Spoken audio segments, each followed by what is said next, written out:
Hey everybody, how you doing?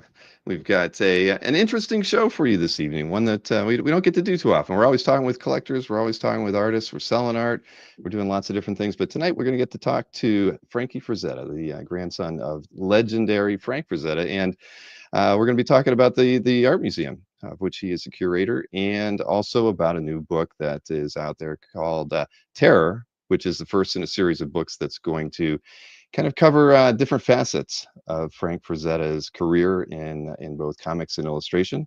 And as you might expect, the first one's all about terror, and then the next one's about warriors and beautiful women, and then I can't remember what the fourth one is right now. But you know what? Frankie is going to know, and let me bring Frankie in right now. We'll get started. Hey, Hey, how's it going? we could say we've just met because we Yeah, literally did just a few minutes ago. I didn't get to see you at Heroes. I apologize for that. I no, walked by your booth a few times. You always had somebody you were talking to, and then by the time I was done, the show was over. yeah. Heroes is always a fun one for us. Usually I drag a couple of people with me, so I have more time to interact with everybody. But this year I was a little bit short-handed, I guess I would say. So yeah, at least we got to figure it out now. So Exactly. So I remember when I was emailing with the team from the American Hero that they mentioned you were getting out to shows a bit more. So Mhm. just to promote the museum. Is that what kind of shows do you have on your slate for the rest of this year? So this year we went a little lean on shows. Last year I was a little heavier on them. I had less to do around the museum, which it's obviously a good thing that I'm busy now. But I think last year was a good feeler to see what we perform well at and what we don't. Uh, Obviously, I feel like you probably know better than anybody that comic shows nowadays aren't really comic shows. They're more like pulpy and like anime. They're for the younger crowd, and we're trying to get more into that crowd with Frazetta, but still not there yet. I have a lot of people coming up to my booth saying like, "Oh, this is great art. Do you do this?" And it's like, "No, I wish I did this," but so we're doing, I think, one or two more tattoo shows this year. Tattoo conventions are always great for us. Everybody there's oh yeah, most shows everybody's great, but tattoo guys are like the coolest people in the world. We're doing Baltimore Comic Con as well, and then I think that's it for this year. Next year, I plan to hit like as many huge ones as I can. Now that I kind of understand how cons work and all that. So it was last year was a feeler. This year was just I didn't have time. Next year, I'm hoping to have it all planned out a little bit better. Right. Well, I imagine there's a few folks out there with Frazetta tattoos, so I can understand Oh yeah. why the tattoo shows would be Mhm. very popular. I mean, Frazetta's artworks adorn especially back in the 70s and 80s, the sides of vans, the gas tanks on motorcycles, you name it. You could see and find Frazetta's artwork in so many different places, and you get to look at it every day in the museum. Yeah. So that's very fortunate.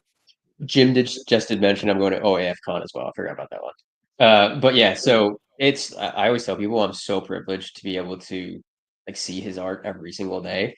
Hmm. Um, it's crazy. Again, I've been seeing it since I was a kid. I lived across the field from him for 18 years. I was in his studio almost every day.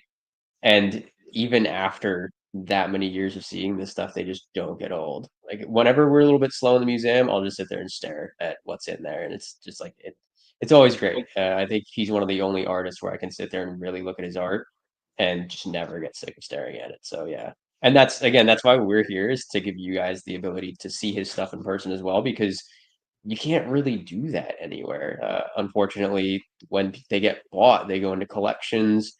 I had a couple guys tell me they had some originals in their closets, and it turns out they were like real oils, like actual nice oils, and they just had them like wrapped up in closets and stuff. So yeah, again, it's that's why we do what we do is so you guys can come enjoy this stuff just like we do. Well, we appreciate that, and that's kind of what I would assume the new series by American Hero Collectibles slash Press is all about. I mean, how did that relationship with Jim and the team there get started?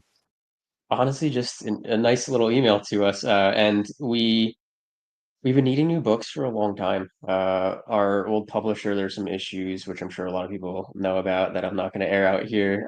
But yeah, I think it was about time that Frazetta really was brought back as far as literature and any kind of books, coffee table books, whatever you want to call it.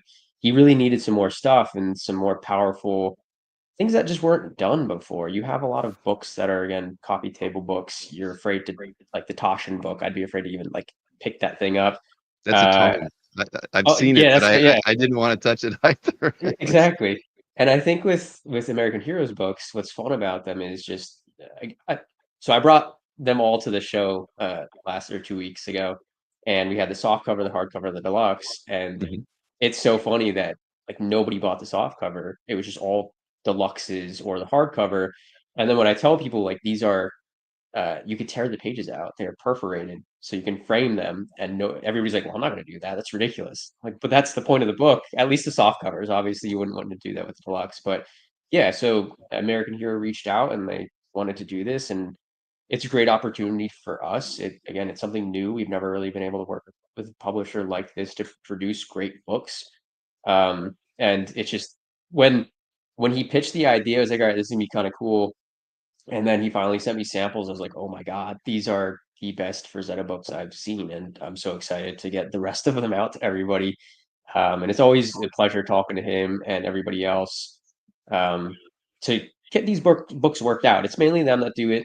I like to have my little input, but I don't like to step on their toes too much. But it's fun to choose which art we're putting in each book, getting them. Obviously, I always try to like work the images perfectly when I send them over to make sure they're Mhm. going to turn out as good as possible because I try to reach out to who I know owns some of the pieces and try to get photos and then work them myself, or I'll take photos of what we have in the museum to make them even better than they've ever been. So everybody that saw the books at the show were just like their jaws first dropped. They said this is the best reproductions I've ever seen in a book, which is a huge compliment to both the team at American Heroes and I was like I'm tooting my own horn here because I worked really hard to get some of that art to look the way it did, and yeah, so that's kind of how everything worked out, and so far, a great relationship.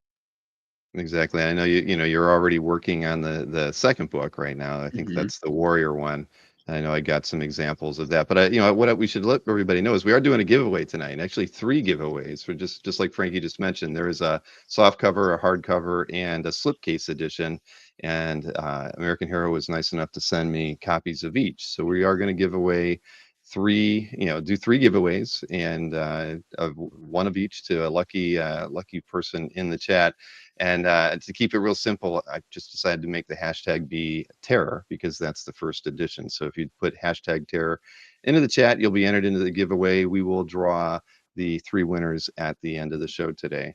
And that'll be about an hour and a half from now. Who knows? But that's how you can enter to get an opportunity to pick up the book. And I've got the three copies here. I think I showed them on the last CAF update. So people will have a good opportunity to pick up something I think is pretty cool.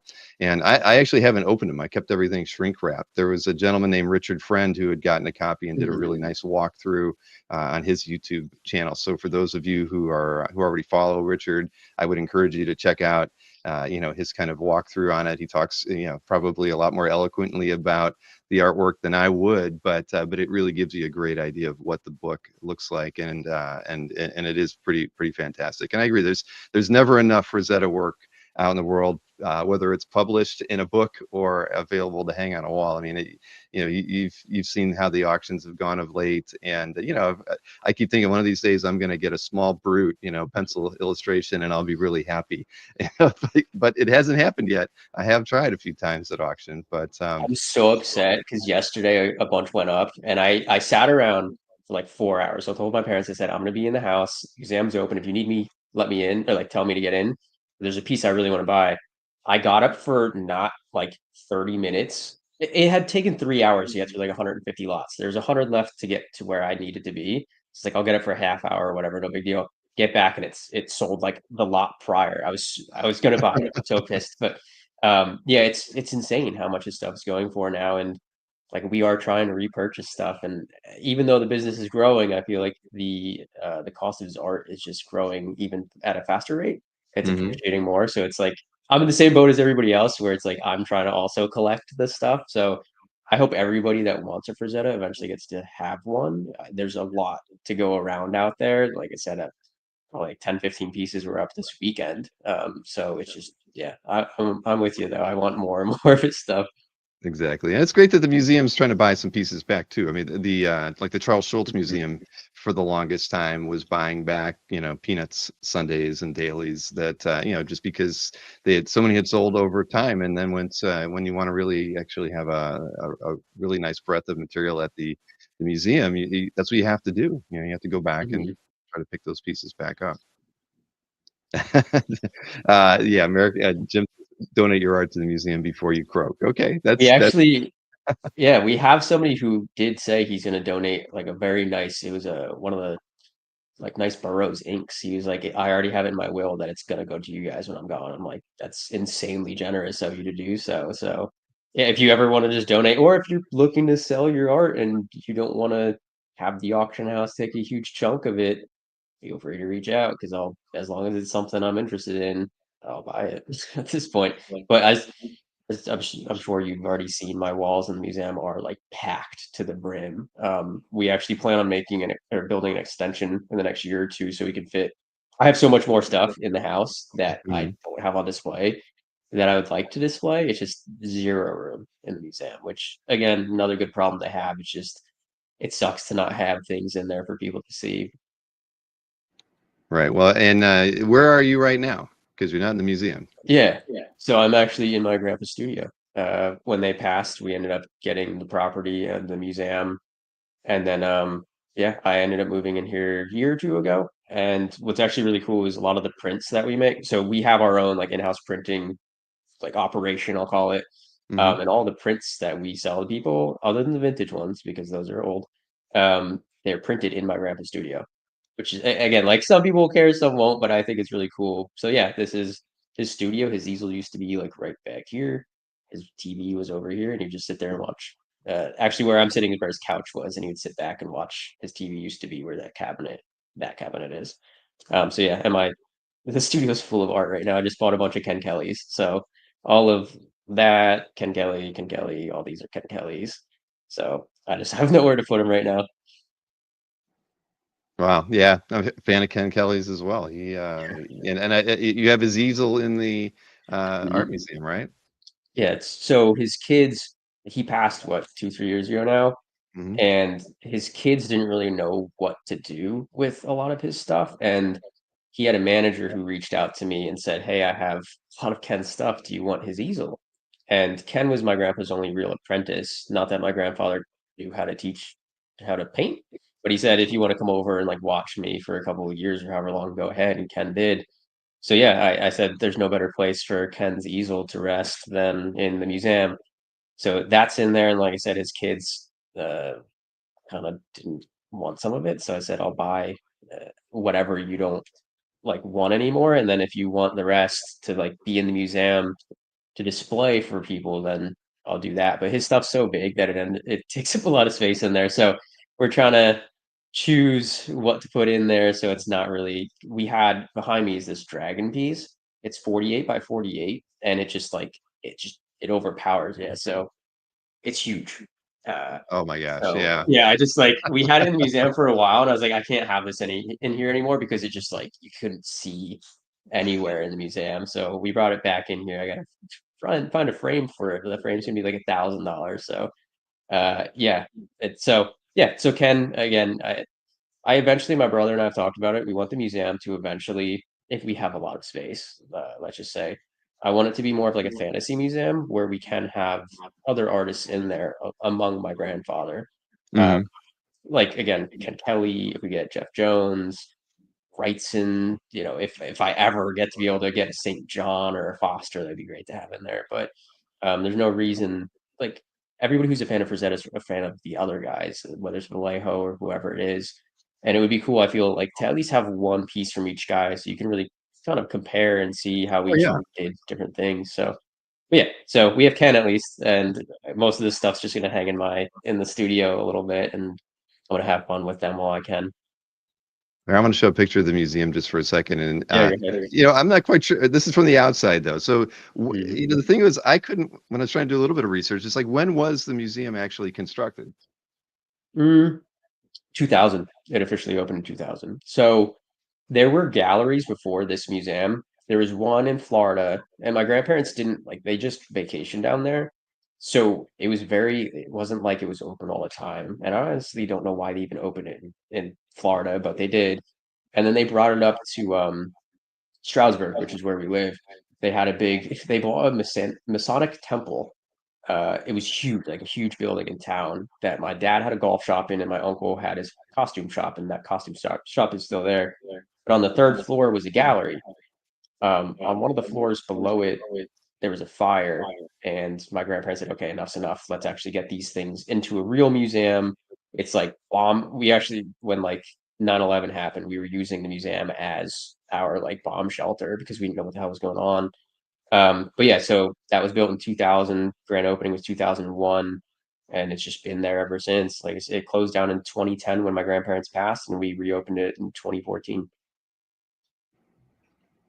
Well, it's yeah, I grew up in Northeast Ohio and never took the time when I was there, and I drove past that area numerous times because I would go to the IX show that's in Eastern Pennsylvania. Hmm. So I was probably an hour away numerous times and never made the stop. But I had to correct that. Yeah, I know I'll be going to IX this year, so maybe I'll take a couple extra days so I can swing by the museum. Yeah, we always call it a pilgrimage, and we try to keep it under wraps a little bit. We don't want the museum being too full because you don't really get to enjoy the art because you're trying to like avoid everybody else that's trying to look at it. In the summer months, it gets obviously it's a good problem to have that it gets packed. The other day we had like 50 people in there and it was just like Hmm. slammed. But yeah, so we know that you guys will eventually find it.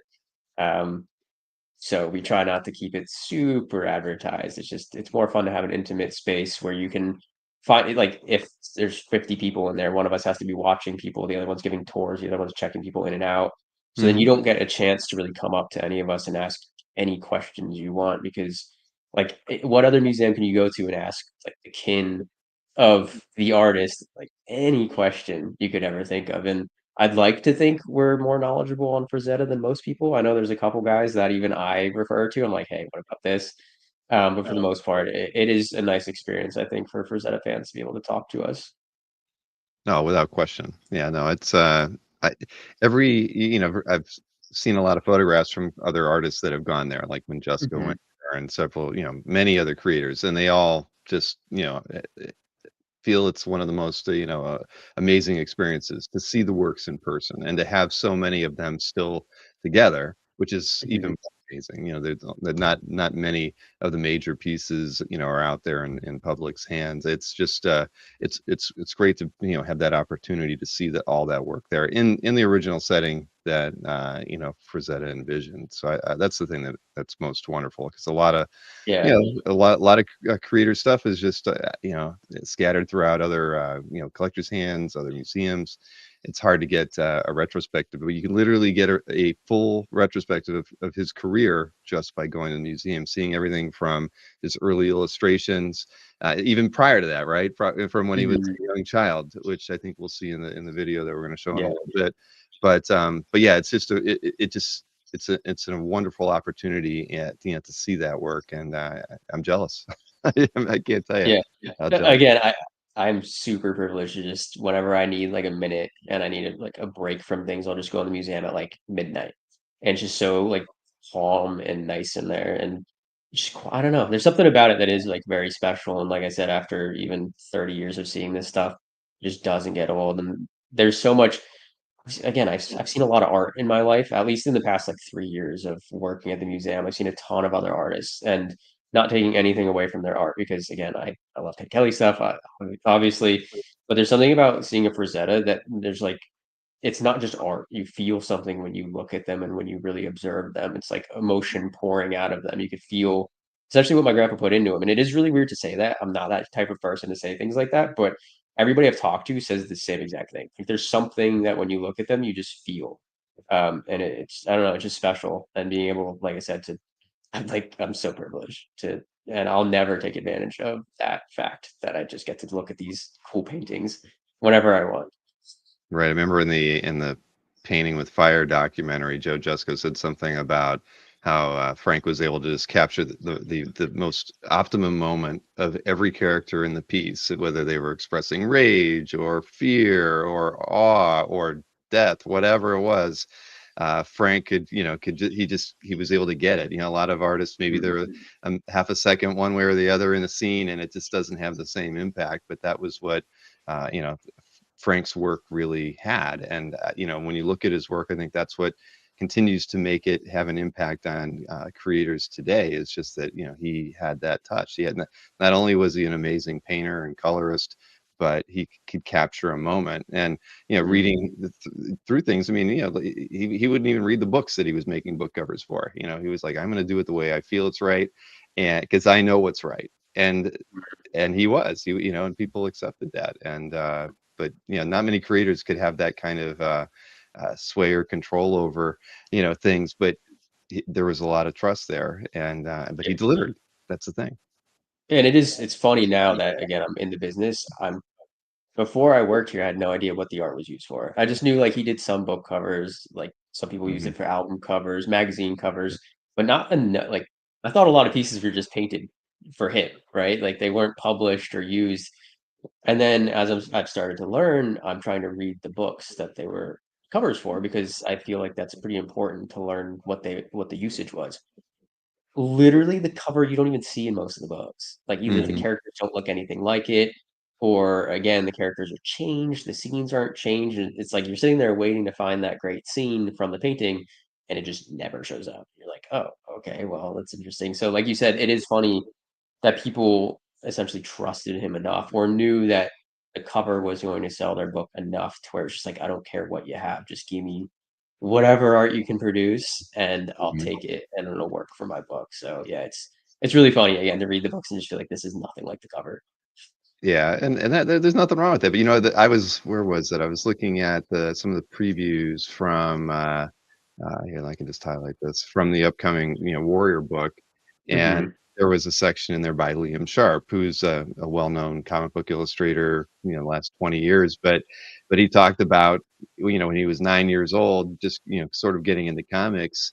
An image from one of Frank's paperback books, struck him, more than any other thing that he had ever seen, and he would go back to that bookstore over and over and over again because that image meant so much to him. It was like a guidepost. He didn't know, the comics were cool, but there was something special about the image that was on the cover of that book. And I think that I mean, that helps sell books, obviously, but at the end of the day, his work was just that striking that it could, influence a young artist to just want to do better. And again, if you go back to that Painting with Fire documentary, I mean, every artist that came on there, I am 100% certain, feels they owe a debt of of respect to Frank because of the influence that he had on them as creators. I mean, from William Stout to Dave Stevens to Neil Adams. I mean, you name it.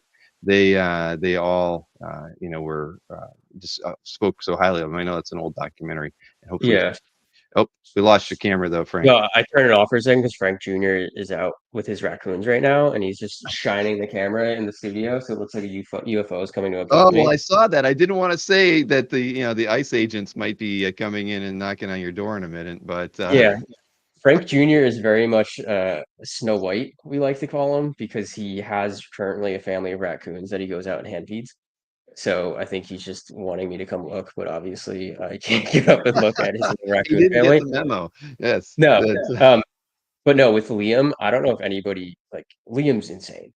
His I'm currently like following his process of the new Conan book that he or mhm. oh my God.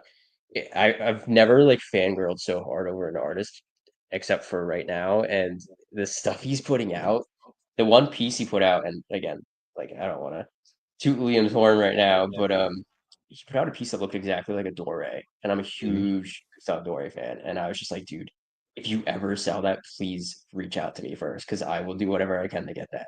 But yeah, anyway, and that's the cool thing about this book too, for me especially, is that um seeing all these other artists that I'm a huge fan of talk about my grandfather in such a good, like, cool way, it's just it's awesome. And again, super.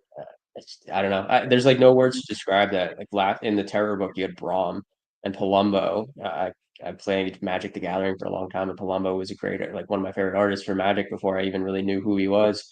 Hmm. Brahm, I don't think I need to really explain who Brahm is. I read some of his novels before I even knew he was an artist. I was like, holy crap, like this guy's nuts. And then it turns out that he's a big Frazetta fan. It's like and what's crazy to me too is I can just message these guys and add them on Facebook and stuff and just have a conversation with these dudes because of who my grandfather was. It's a really like it's something that again I'm never going to take advantage of and something that I try not to do much. My girlfriend actually yells at me because I don't name drop enough with people. She's like, just tell them who you like, tell them who you are. A lot of fans will be happy to know you're Frazetta's grandkid. And I'm like, it's just weird for me still. Like even at the show, people wouldn't they don't know who they're talking to. And I don't know how to introduce myself still without seeming pretentious in a sense, even though I know like I'm not, and they would be grateful to like meet one of his kin, but to me it's just weird. Like this isn't normal to me yet. I'm still trying to understand the whole Frazetta thing and being his grandkid and helping push the legacy. But yeah, I don't know. But yeah, I'm. It is cool to have all these artists write up, and every time American Heroes is like, oh, we got these guys. I'm like, oh my god, like it's so cool. I'm a fan of like everybody they pick. And even the next book, I think there's a couple really big guys. And like I said, I've reached out to a couple guys myself. I'm like, do you want to be a part of the next book? They're like, please. I'm like, absolutely, thank God. Like this is gonna be sick. So each book it's just getting better and better and better, and I'm more excited for every single one of them to come out.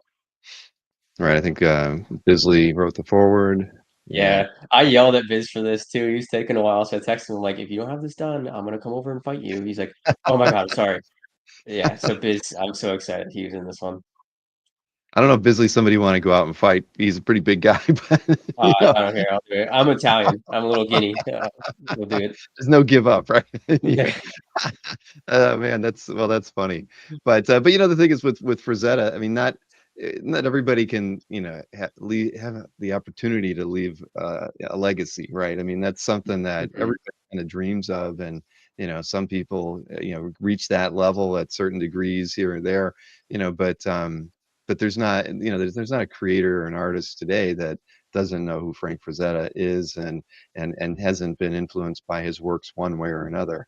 Certainly, you know, because his influence now spans to guys like you know, Palumbo or Brahm, or you know, or I mean, just a myriad number of painters who are in Magic the Gathering and comic book illustrators as well. And now those, you know, and they're influencing younger generations. So bottom line is Frazetta's influence spiders everywhere. And you know, a lot of that I think comes from his independence. I mean, you look at where creators are today. You know, early on, Frazetta wanted to be, you know, kind of more of a house artist. He was in El Cap studio for a long time, you know, and then just decided to kind of do his own thing. And whether luck or fortune gets him into doing, you know, paintings that he really prefers to do. I mean, at the end of the day, he's like, I'm going to do it my way, you know, and just do what I think is right, paint things the way I feel like they should be painted, and great things happen.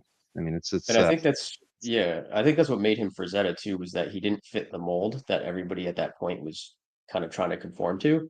And mhm. even I remember talking to him as a kid a little bit. He was just like, it wasn't that it was luck in a sense. He was just kind of like I persevered and just kind of pushed and right place, right time. It just finally my art stuck. And I know like he's quoted to have said he was criticized early on and said his art was too old school. They wanted something more modern.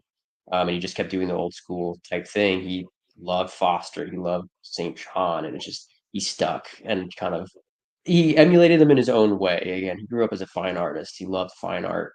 And a lot of the again in the video you'll see we have a lot of the fine art stuff at the museum that was never published, but those were always done for my grandma or for us, whatever it was. That was really, I think that's what made his art different than every other illustrator's, was that he took this kind of fine art route that he had and built like this crazy tree from it. And even looking at his art, you can see it's not really it's not commercial and it doesn't feel commercial. It looks like fine art, but It like does. fantasy figures in it, which I think is what made it so much different than everybody else's and really blew people's minds with it. So yeah, it just again, amazing artist. I can't take anything away from that, but he just something hit. It was pretty much like one of the Barbarian, that first Conan cover. It was just a big deal Hmm. to have something like big and gritty, and it was just kind of posed. It wasn't like it was posed in the sense that he was just standing there with a girl, and I think I heard a story about that one where publishers were kind of on him a little bit about getting it done, and they were asking about what he was gonna paint, and he said, "I'm gonna do a portrait of the character," and they're like, "No, no, no, you can't do a portrait of him. That's not gonna sell any books." Obviously, he was exaggerating just because they were annoying him. And my grandpa, he was Italian, and we like to be petty sometimes and be sarcastic. And if somebody's annoying us, we will throw it back. But yeah, so he did a portrait in a sense, but it was like a nice portrait. It wasn't just of his face, and it just killed. And then they wanted him for everything else. But yeah, so again, just amazing dude and just super creative and just different.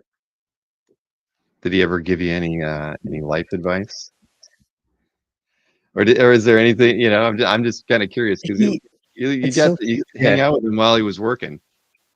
Well, that's the thing is he didn't paint around anybody. Oh, he Like didn't. So anybody who says, "Oh, I watch Frazetta draw and paint a lot," they didn't. I can like unless they like begged him to do it, it just did not happen. It's like if your dad's a mechanic or something, and you go to him and go, "Hey, can you go work on my car?" Like they don't really want to do it at that point. He honestly, every time I walked in his studio, if he was painting or drawing, he'd put it down and he'd just sit on his couch and watch me play Super Nintendo with my cousin Jake or my brother. That was kind of just his thing. He always said, "I have something better to do, and I only draw when I have nothing better to do." But I mean, not to say I didn't watch him paint and draw occasionally. It just wasn't as much as people would expect. Truly, it just wasn't. And I was born in '92, and at that point, he had kind of like fallen off of commissions. He didn't really want to paint too much. I saw him revise a lot of pieces. I saw him create like That's the Other Seven, all the lefties. But again, like most of the time, I'd walk over and you'd have like three or four paintings just stacked on top of each other, and he'd slowly be working it, and then come over, he'd put it down, and ball game would be on. He'd come watch that. But as far as like life advice, I don't know. It was just he never really was much of like a philosophical like, "Hey, do this," or like, "This is how life should be." He lived a life that you just knew you wanted, and he kind of like it was like by example. I guess he was leading by example. He was so calm, so relaxed, just always happy. If something was wrong with you, he'd just talk to you a little bit about it. It's like, "Do you want to go like eat some candy or whatever?" Like that was that he just had. I remember you me and my fix cousin those Jake talked about it. situations. Yeah, Right. but that's like everybody always asks like, "What was your favorite experience with him? What was he like?" And it's just like think of the nicest grandpa you could ever think of, and the most relaxed, just calm dude, and that was him. Like that was it. He liked his candy, he liked his cameras, his baseball. Shot my first gun. That's my like best experience with him was shooting his guns. Like one day he was like, "You wanna go shoot guns?" He we So the property's on like 70 acres, and he has a swamp right outside his patio. So we just go out of the studio door and start shooting into the swamp. But I still remember like every day I'd come to his house. There was like three doors into his house, and the one goes into the studio. It was always locked, so you'd sit there and knock on his window, and you'd see him look like kind of turn his head over his chair, look, get up, unlock the door for you, and invite you in. And it was just like it was always a good time. Whenever you just wanted to relax and hang out and not be bothered, you went to grab a studio. So yeah, he was just again, I've never heard anybody say anything bad about the guy, which is again, I'm so proud to know that he wasn't one of those don't meet your hero situations. It was the opposite of like you want to meet this guy, you want to see who he really is because he really was like in my opinion just like the perfect person. There's nothing I could ever complain about with the guy, and again, like yeah, just coolest grandpa, like coolest dude ever. And I still remember it's my cousin and I talk about it. He always had a big candy jar. We have across the street this like old candy shop, and you would sit there and pick to the like you get to the bottom where all the gummies and stuff had ended up, like going down to instead of the butterscotches and stuff at the top, and just grab like the good gummies. So yeah, that was, and then just people would come over and bring him candy. But yeah, that was pretty much it. He was just a regular dude, and great experience with him. He was just there. The other thing too is he and my grandmother always threw like parties, Halloween, Christmas, and he was always like the silent observer. He'd be there, but in the background, he would never really like fully get involved. He'd like to watch you and observe and really see what he created. We always say it's like whenever he drew portraits of all of the grandkids, and we always say that like we were his masterpiece in a sense. Like he loved his family more than anything. And I think the fact that he was able to sit back and really watch like his real creations, the ones that he naturally created, I think that was kind of his favorite thing to do. But yeah, he's just a regular dude that had just insane talent. Oh, that's awesome. I mean, at the end of the day, I mean, when you're going through that, it reminds me of stories that, well, things just related to my grandparents, and we always had a candy jar at my Yeah, grandparents' house. I think it was a thing for that era. yeah. Well, they have, a jar of Hmm. M&Ms or malted milk balls. I think was the thing that my Yeah. Oh grandfather yeah. loved the most. He liked peach rings. He was a big peach rings guy. So All we'd always right. bring him peach rings, gummies, and then like the occasional caramel chew, stuff like that. But yeah, peach rings were like number one from what I remember. Well, hey, I want to show off the video, and we're gonna like walk through Hmm. the gallery and everything and museum and see stuff, and we can pause it and talk about things. Yeah. But before we finish up, just I did want to show the covers, or at least I guess probably the covers for the next four books, so that everybody has an idea what American Hero is putting together. The Terror book is the first edition. Warriors is I believe the next one. You have Adventure, and then also Siren. So it's a long project, but one that's really, I think, like you said, there's not been a lot done outside of the Taschen book, which was, just a pretty amazing. But having stuff like this is reminiscent for me of picking up the Ballantine books when I was Hmm. younger, and that was really my introduction to seeing more of Frazetta's work than just on book covers. And I still have copies of those, faux gilded books, softcover books, in my collection, just because they were just that amazing. And I picked them up when I was in my teens in the '80s, and they were so influential to see stuff like that.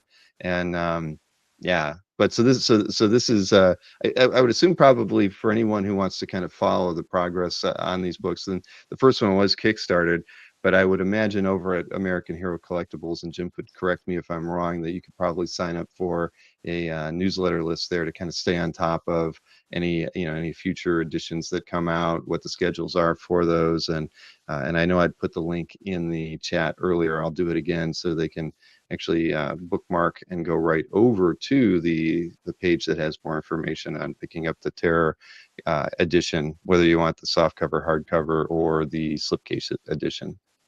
Yeah.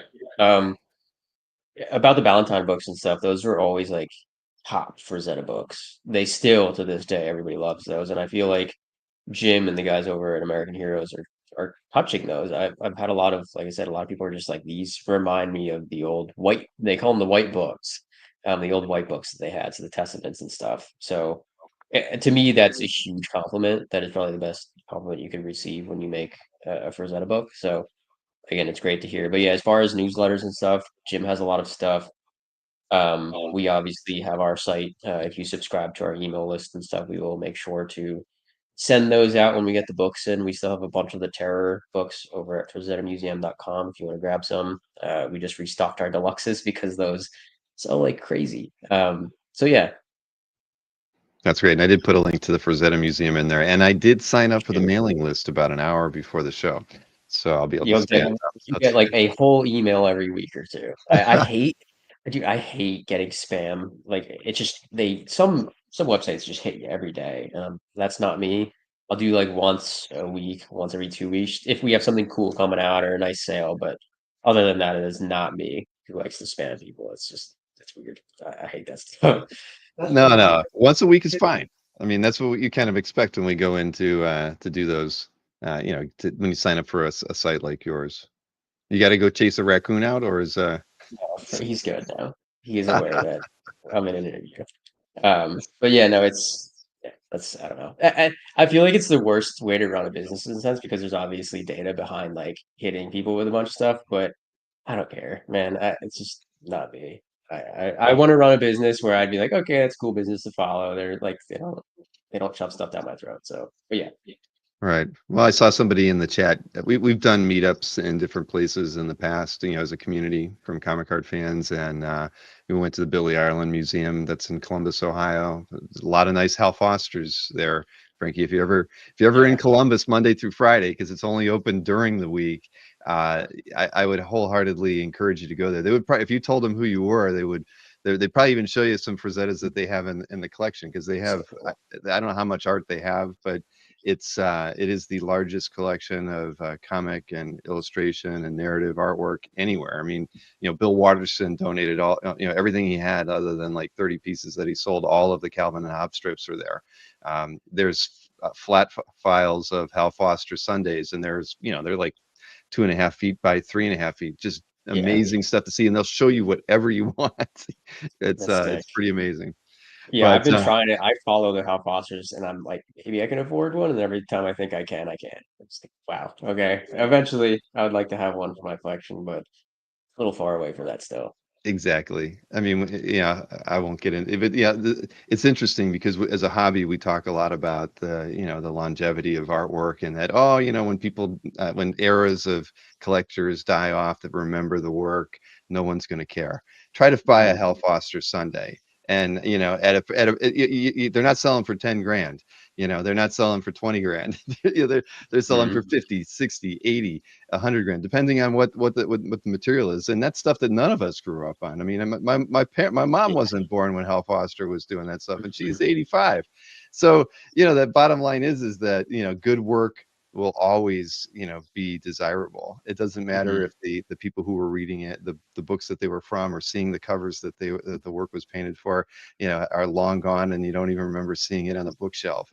Good art is always going to be desired and Mhm. coveted and admired, and people are going to want to collect it. So that's my I don't I'm know. with you on that. I Trust had to me. get that off my chest after a big Yeah. heritage weekend of sales. Oh my God. I know.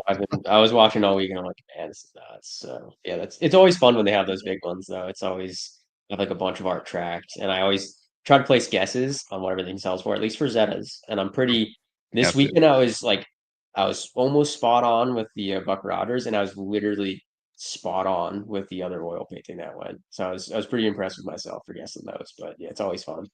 I was way off on the Buck Rogers. I went A high. lot of people were. Yeah, a lot of people were like, "No, it's gonna go for like 2." And we actually got offered it for 1.8 like a year ago, and I just have 1.8 million. And honestly, if I did have 1.8, it wouldn't be on a Buck Rogers. I'd buy a bunch of like oils for 500,000. I'd buy 4 of those over one Buck Rogers. But I was like, I think it's gonna go for 1.2, and I was right there. It was like 1050 after buyer's premium. But the other oil, it's an interesting piece, but again, it's not. It was never used for anything super crazy. And Spider-Man just sold for like 528 or something a couple months ago, and Mhm. Spider-Man was a better piece. So I was like 360-ish for this one, and that was pretty good. So I gotta Yeah. start placing bets, having some like gambling things with how much Frazetta sold for. Don't do that. They might question you. But I get it. I'm with you. But Yeah, and a friend described it for me on the Buck Rogers. For me, it's just such an amazing image. But yeah, not it's not got a great image of a woman. Even, they're you only see the back of their heads. They're turning around. And if that had a couple women on it, and they were bigger, more prominent in the piece, $2 million in a heartbeat. And yeah. that's It's that's a, it's just, it's what the content really, it's not always just the historical significance, or the mhm, fact that it was a piece that Frank loved, all that, those sorts of things. At the end of the day, content is king. And yeah, uh, I should approach things a little bit more like, with that in mind, versus my heart saying that's a $2 million yeah. Oh piece yeah, of yeah, art. yeah. Trust me. There's a lot of stuff where I'm like, that should be worth a lot. Like the death dealers are struggling to sell for like 2 million right now, which is nuts to me. But if Mm, it's not Death Dealer 1, 2, 3-ish, it's like, nobody really cares, which is again crazy. So right. yeah, I was with you with the Buck Rogers. It's a great piece, like one of his best in my opinion. But it's not what Frazetta is known for. With the oils, the barbarians, the women, those are the pieces that always draw the most. And then again, it is partially like what it was published for, and it is really weird with art. But yeah, that's like 1.2 is a lot for it, but it's also like a pretty good price for it. It sat at like 600 for a while. I was like, if somebody gets this for 600, that's a steal. That is like the steal of a lifetime to get that for less than 1 million. But yeah, so yeah, that was interesting to watch though. It was. I did watch that one live too. So, uh, all right. Well, listen, why don't we do the video? Yeah, Because here's, just so everybody knows, I had originally asked Frankie if he could do the show from within the museum itself, and you had said that the internet connection could be spotty from time to yeah, time, or all the pretty much. time. So we Yeah. knew we couldn't do a walkthrough live. So I asked for the next best thing, which was for him to do a video recorded walkthrough.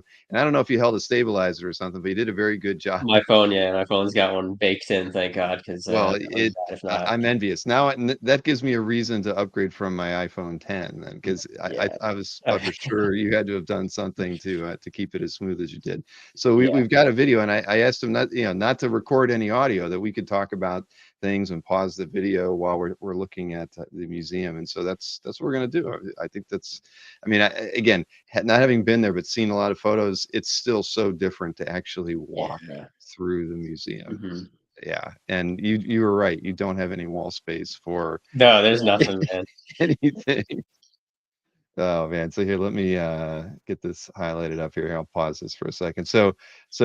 This is just coming in from that rotunda, right, that we saw from the Yep. outside.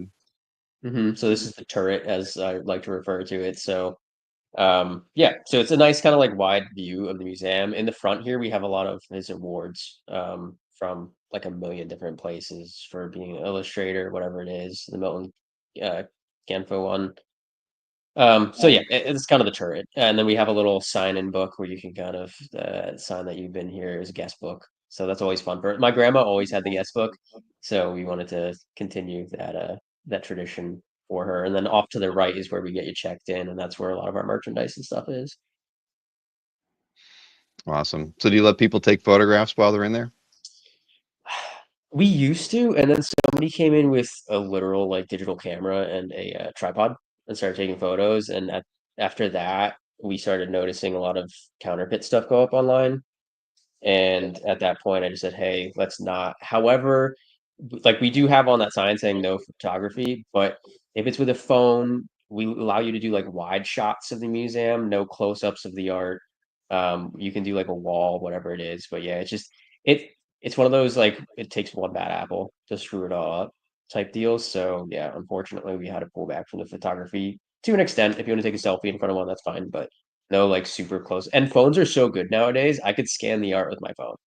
So it's just like really scary to even Right. allow phones. So yeah, Yeah, until no, somebody that screws is that so up. true. Yeah, yeah. So Wow. yeah. There you go. Rich, who has been to the museum, I saw him post earlier Mhm. in the thing, said that the desk at right was your grandmother's domain.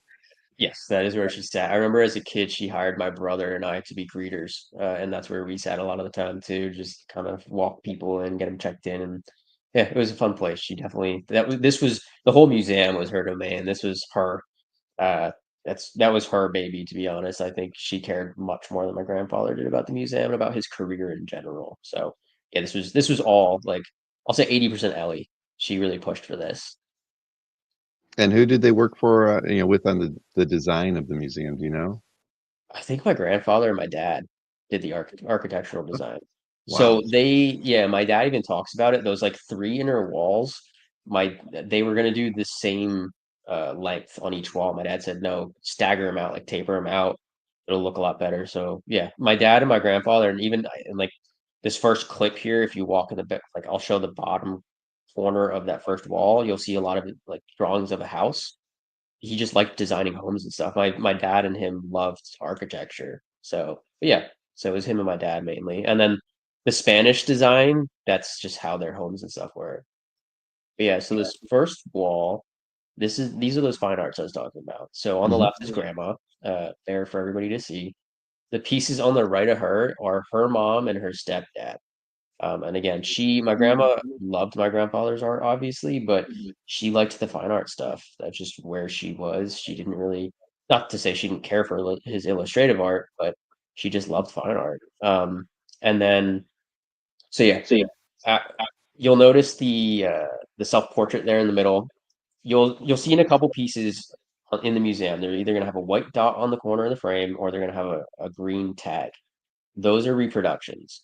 We either have them in there because they're very important pieces, like Egyptian Queen, or we're just trying to fill in spots. They're like master's edition for reproductions, but we at least like to let people know, like, hey, these aren't real. And there's only a couple of them in here. But yeah, so you have the self portrait. To the right of that is his mom. To the right of that are my dad and my uncle Billy. Above everything, actually, we just got those two pieces on loan. Those are actually from his sister Jeannie. She passed away a year ago now, and her son was like, do you guys want to take these on loan and put in a museum? So why not? It's pretty cool to have more Frazettas in there. And then at the bottom, those two pieces are actually Roy Krankles. So Roy gave the one in the middle to them as like a wedding gift, I guess. And then the one on the left, I think my dad bought or was gifted by Roy. So we do have some Roys in there, which is really cool. That's awesome. And like you mentioned earlier, you know, you want to add it onto the museum for potential shows and to have other artists' work Mhm. represented. And I know that, you know, when they had that Frazetta's Fantasy Corner, that early gallery, they did the very same thing where there was some work from Frank, but they tried to bring in a few other artists. And again, I think that's wonderful that you guys are continuing the, you know, Mhm. that legacy to kind of elevate the fantastic artwork like this to, you know, to let people know that there's Frank and there's a lot of other important creators like Krenkel, like Kelly that you know that were out there as well, and the museum's just the best you know place to do that right now. I mean, there's Right. we need more galleries and museums highlighting this work, and Yeah. so it's just great to see. Mhm. Let's keep moving here. And you have the portrait of Grandma. I like this piece. There's just something about it that was really nice. And then on this wall, um, so this is a lot of his younger stuff. He's been painting since he was a child. Um, and we like to. It's not the museum isn't chronologically like sorted in a sense. The inner walls kind of are. So this is the first real like foray into Frazetta and his career in a sense. So like top right, we have a Prince Valiant. Below that is a piece he did when he was 20 for one of his like weird animal stuff, comic things. Down here, then these are the houses that he had done. Um, we then have again, he did portraits of all the grandkids. So you have my sisters there, my brother and I are above those. Each grandkid got one of those. The horse and then I call it the study on either end of the wall. Those were done when he was 8, and the signatures on them are still double Z double T, which is how his name was when he was born, which is really cool to see. Like paintings with double Z double T, those are really really rare. But they're always kind of an experience, and for a child to be doing stuff like that is absolutely insane. Like to see his work that's now honestly his stuff it's almost 100 years old now. It's really an experience to see those. Yeah, those two pieces are remarkable. I mean, to be 8 years Mhm. old and be painting like that. Yeah. It's, I know you kind of go in and zoom in on a few of these. Yeah, we'll just let it ride.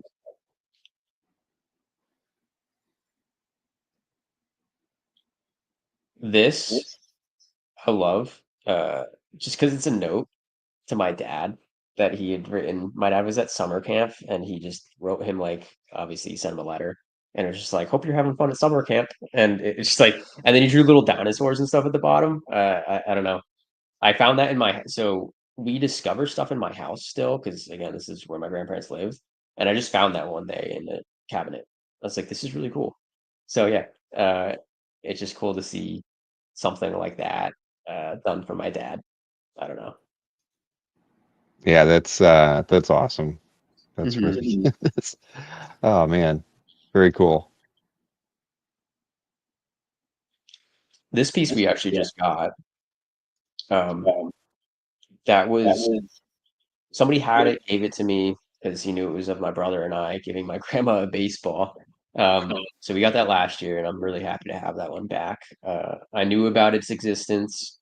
I wasn't sure who exactly had it, but they decided to donate it. I guess I'll say, which I'm super super thankful for it because he didn't like he drew his kids a lot, and then when he was a grandpa, he kind of just wanted to hang out with all the grandkids, and the art kind of fell on the wayside. So to have like extra pieces of me aside from just the portrait is really special. So yeah, I was really happy to get that one back.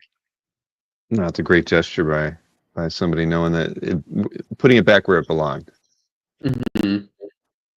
Um, yeah. So then those are the golfing girls, which a lot of people know about. Those Hmm. were done for my dad because my dad was a professional golfer and had his own golf shop, and they would go golfing together. So whenever he drew for us, it was either a watercolor and it was a way to like to bust your balls or to make you laugh. He was just that was his personality.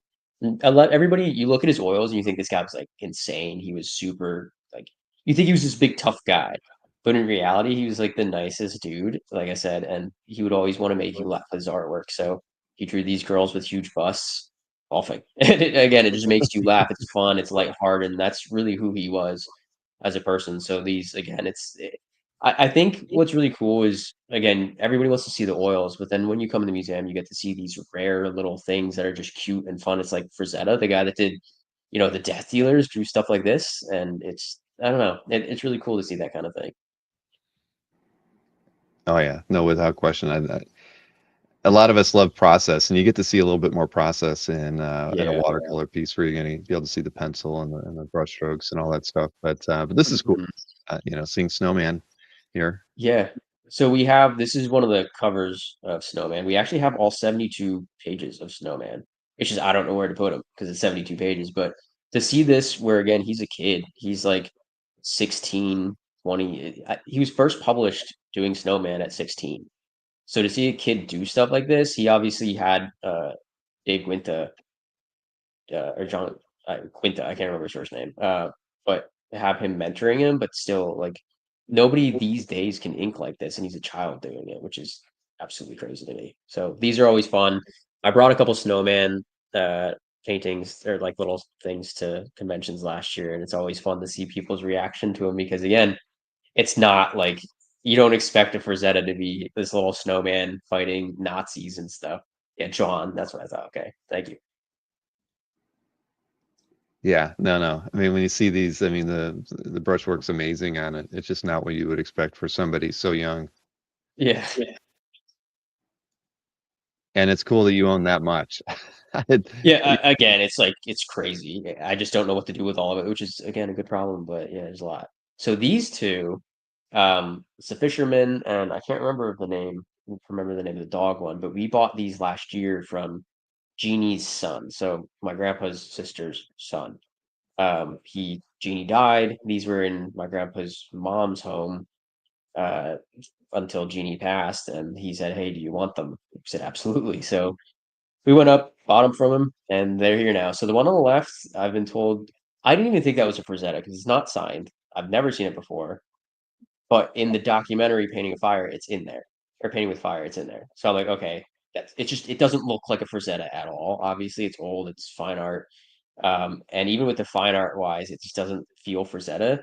So that one is, I think he was 10 when he did that, and then the one on the right was a his rendition of a painting from another artist, and he was I think about 15 when he did that one.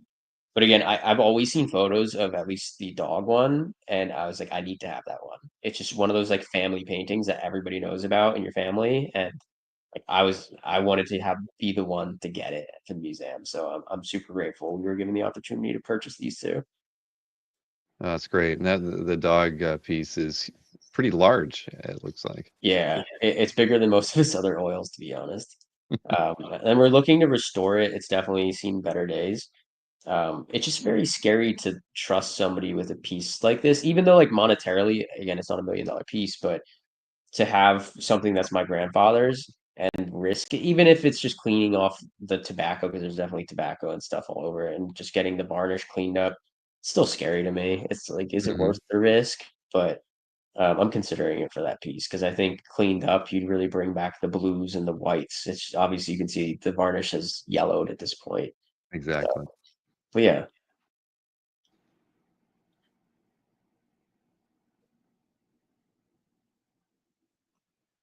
There's a very memorable image right there. yeah, Wild Ride's great. That one was done for my grandmother. The story goes he was out working on Fire and Ice, and he was like inspired by the beaches out there. And my grandmother again always loved his artwork, so he thought like, what better gift to give her than a painting of her on the beach. Um, what's funny though is that piece has been revised so many times, like ridiculous amount of times to where you can look at her and the horse in person and see that she's cracking, whereas the rest of the painting you could see the canvas, like the texturing, Hmm. just because he kept going over her over and over and changing her position. We actually our old vintage prints have the old version of it, whereas the new prints we do obviously are the new one. But it's again, it's one of those pieces where it's you don't see Frazetta do stuff like that, and to see that piece like rendered so well is it's a treat, to be honest. Oh yeah, I mean I can't imagine seeing this thing in person, which is why I need to make Yeah, a yeah. point of seeing it in person. But yeah, it's such a classic image, and yeah, I mean it's so beautiful, we're primarily all of his paintings were on canvas, never on a board. I mean, is that kind of the his preference was to have that to have canvas to work off of? So it was 50-50, to be honest. Oh, It okay. was usually either canvas board or masonite. And if you want to pan over to the right here, you'll see a brown painting. Actually, yeah, the next two are going to be so that second Indian and then the brown piece, which is Land of Terror. Those are both masonite. Land of Terror, all that brown is literally the masonite board. Um, it's just like it adds a lot of depth to the piece, so he just kind of left it there. And then the Indian piece, he gessoed on top of the masonite and then painted on the gesso. So yeah, it was. I don't know what. I know some paintings he just like the story behind the Masonite was he had a deadline to meet and he had no more canvas and he was trying to find something in the house to paint on and he just ripped up his floorboards and found Masonite and painted on it. That was Neanderthals. So he started like I'd say in the museum you'll see so these two are Masonite. You'll see Headless Horseman in a second. That's on Masonite. All the Death Dealers are on Masonite. The Barbarians are all on canvas or canvas board mainly. Um, I can't think of many that are on stretch canvas or anything, to be honest. At least I don't Okay. think in the museum or stretch canvas. It's all either canvas board or masonite, which is really interesting. I think it was just easier for him to transport a board than it was like a big stretch canvas. Well, there's So probably some truth to that. I mean, if he had to take it yeah, to get photographed or something, I mean, that probably was the safest, thing to be painting on. and I Um, also learned that since these were oils and he did them in a day or whatever it was, he would bake them in the oven to speed up the drying process. So when he delivered them to the publishers, he wouldn't be delivering a wet oil painting. So I think the board obviously fit in the oven a little bit better than a large stretch canvas did. Um, so yeah, I mean, there's a lot of things that went into it. Honestly, that's my maybe why he used masonite a lot was that he had these really tight deadlines, and in order to dry it, like it's safer obviously to put a piece of masonite in the oven or the cobalt dryer than it would be to toss a canvas board in it. mhm. So yeah, it's I would that's like one of the questions I wish I could go back and ask him, like why did you choose Masonite for some of these and why canvas? And honestly, he probably would have just said that's what I had on me at that point. To be Sure. like that's probably the answer. Usually he was not a lot of people he even said it in Painting with Fire. It's like people always overanalyze my stuff. And truly they do. A lot of the time, everything he's done was intentional, is very obvious. There's nothing behind it, like nothing deeper. He was just that's who he was. He's very surface level, very just like out and like he just wore everything out on his sleeves essentially. So yeah, I it's usually the easiest answer is the answer for him. Well, makes a whole lot of sense. When I went to art school, I preferred Masonite over canvas too. It was just Mhm. the surface, something harder to paint on was seemed to be better. But that's Yeah. cool. Mhm. Wow. And there's the Yeah, headless horse. so yeah, that one so Red Planet I'll discuss. In order to get the museum and everything, I'm not going to go into everything that happened back then, but we had to sell two pieces of art in order to purchase the museum and keep it open because again, nobody knew we existed, nobody knew it would reopen, and I don't know if anybody knows about Pennsylvania property taxes and school taxes, but it's like we pay about the average like national GDP just to like have the museum here, and that's not to ensure the art to like keep it climate controlled.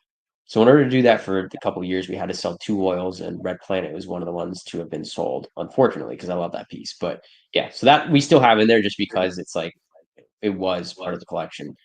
Horseman, what's really funny about that is um, my dad, when he went to go split art with his siblings, he asked my brother and I what paintings we wanted. And back then I had no idea. Like I didn't know anything about the art. I just knew I loved his horror paintings. I used to argue with him about his Dracula meets the Wolfman so many times because I thought that was his best painting. That was my favorite. He's like, no, no, no, no, that's not.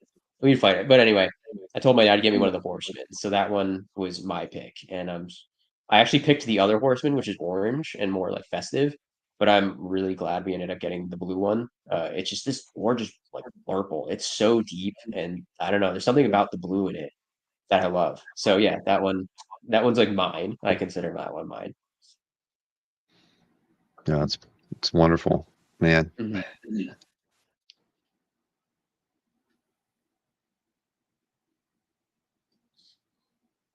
Gosh, I think you kind of, I think you're going to walk through Yeah, the sections, so I'll just kind of move through here. you'll just so on the right here, this wall is more of his early comic stuff. Like I said, we kind of went chronologically because he went from again the young fine artist to then a comic artist for about 20 years. Um, the middle piece obviously is not original. I wish we had that thing. But yeah, so the rest we have like some original Thundas here. You'll see a lot of watercolors on this wall, which aren't originally drawn, but my grandfather would add watercolor to them, and they would sell them for like $100 back in the day as a way to. They learned eventually that they really wanted to keep the art, so they would try to do whatever they could to make money to not have to sell the art to survive. So they would just have my grandfather watercolor some of these things. Even later in his career, when he was a lefty, he would watercolor some pieces, and we have a bunch in the museum because like why not? They might not be originally drawn, but they are hand touched by him and they're affordable. So we just bought a couple. But yeah, so there's a bunch of Johnny comments on this wall, some Thunder pages, and a couple other pieces. Yeah, that would be nice if you had the original in the middle there, but I wish, man. oh My wow. grandfather said actually he would have sold Death Dealer before selling the Weird Science Fantasy. So when that sold, it was right after he passed that it sold, and that sucked. That didn't feel good. But yeah, so like again, seeing his old ink work is really fun. I'm Again, everybody knows Frazetta for his oils. I love his inks so much. I'm a huge Frazetta ink fan. I think there are only a couple of guys who have done it at an equal level. And they're all different stylistically. You have Wrightson, who's a gorgeous ink artist, like top notch. His style is different than Frazetta. And then you have Foster, who, again, like if you've never seen a Foster, go look at them on Heritage. Absolutely gorgeous. Williamson's great. Like all these guys, I think, are like top notch. And to see one of the best inkers in person is really, really an experience. Yeah, no, I love his work on Johnny Comet, and there's just Mhm. three panel strips, two panel strips, and they're just so strikingly, beautiful. I mean, it's just he was working in a medium that probably didn't appreciate the skills that he was bringing to it. Yeah, I think back in those days, it's just like he was just another cog in the wheel essentially. So this wall then, these are the life stills, which nobody really knows of. Even I didn't know they existed, nor would I have known these were Frazettas because they don't look anything like Frazettas, and that's because they are life stills. So he always told young artists a big thing about art is to obviously study the human form. That way you can recreate the human form. But you can tell with these that they look very stiff and posed because they obviously are. And I think that shows like a lot of people say, oh, Frazetta definitely referenced stuff, right? And it's hard to believe he didn't. But this is what it looks like when he references. And he said that's why he doesn't reference is that he wouldn't be able to paint the dynamic posing that he does in his paintings if he was just painting somebody standing there in front of his easel. And again, I've seen him paint like he never had anything. The only things he had is at his easel were his was a magnifying glass because he's getting old, and then a mirror. And he said the mirror will find your faults. He always liked getting a mirror perspective of his artwork before completing them. So, like personally, I've never seen him have photos next to his easel. It was just kind of straight from memory, which again is I hate saying that because it seems so far fetched and it seems like I'm kind of pushing a narrative because of how crazy it sounds, but like legitimately, I've seen him paint. Never had anything next to a diesel other than the magnifying glass and a mirror. But yeah, so I panned through a couple of these, and again, it's fun to see a different side of Frazetta in a sense. Yeah, I But mean, yeah, I don't believe I've seen anything. I mean, maybe if like the small illustrations, we're used to seeing those sorts of things out there, but yeah, a lot of this I've not seen before. mhm. he and Roy Krenkel would go to life skill classes occasionally just to learn a little bit more. So like here's from memory. Again, it's a lot more loose and just it feels more real than the other ones do. There's something soft and like natural about posing and just the way the woman looks. Um, so Well, yeah, that's he was an illustrator, right? I mean, and he could draw from memory, and but he's really imbibing the the characters with just his style and his the way he viewed the human form. And yeah, I mean, that's quite the contrast, right? The piece there in the gold frame versus the first pieces we were seeing on this wall. One is more from Mhm. imagination, and the other one is from life. And we were gifted to have his wonderful imagination to pull these things off. I mean, that's just amazing. Yeah, it's cool. Yeah, and Rich Danny's mentions the kind of kniff sort of feel to some of those Mhm. ink pieces there at the bottom. Now you see my finger for a second, but here you can see 5 minutes. He would time Oh, he himself actually on wrote. those. Yeah, yeah, That's yeah. cool. Yeah. So yeah, it was all about speed for him. So this one obviously is a very important piece, which it sucks because this one isn't. It's overshadowed by its siblings, I guess. This is one of the Conan covers, and this was my dad says my grandfather's favorite Conan cover because he felt like that it matched a Frazetta better than anything else in its composition. He always liked to do his triangular composition where he fit everything important into a triangle. Nothing else outside of that mattered. He always had subject matter, and this really does feel Frazetta in that sense. But this one, my dad ended up picking this because he knew how much it meant to my grandfather as far as one of the barbarian pieces. What's cool about this too is you see like the snake going up. It's Hmm. actually a lizard. Like nobody understands. Like, it's hard. You don't notice with Frazetta is that he throws things in it, and you could see his little foot. Ever since I was a kid, I never knew it was a lizard until I started really staring at it. But it's fun. This is a really, really cool piece to see, and this is one where I feel like doesn't get the recognition that it really deserves compared to the others. No, it's amazing, and I have to say the frames that these pieces have all been are you've got a great framer. Whoever was hired to do the work on this back in the day, had a His good grandma, eye. Grandma, it was all her, huh? Ellie, man, yeah. oh, wonderful. Hmm.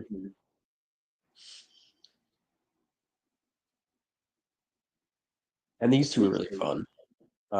Light Stalker's on the left, which it, it's an absolute killer in person. That's one of those pieces where it was never reproduced properly because of how brown it was back in the day when you scan stuff, it just like oversaturated it.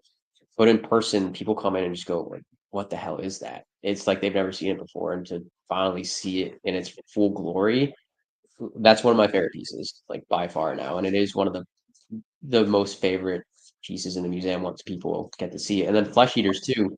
There's a lot of pieces again that just get overshadowed by the barbarians and the death dealers and the women.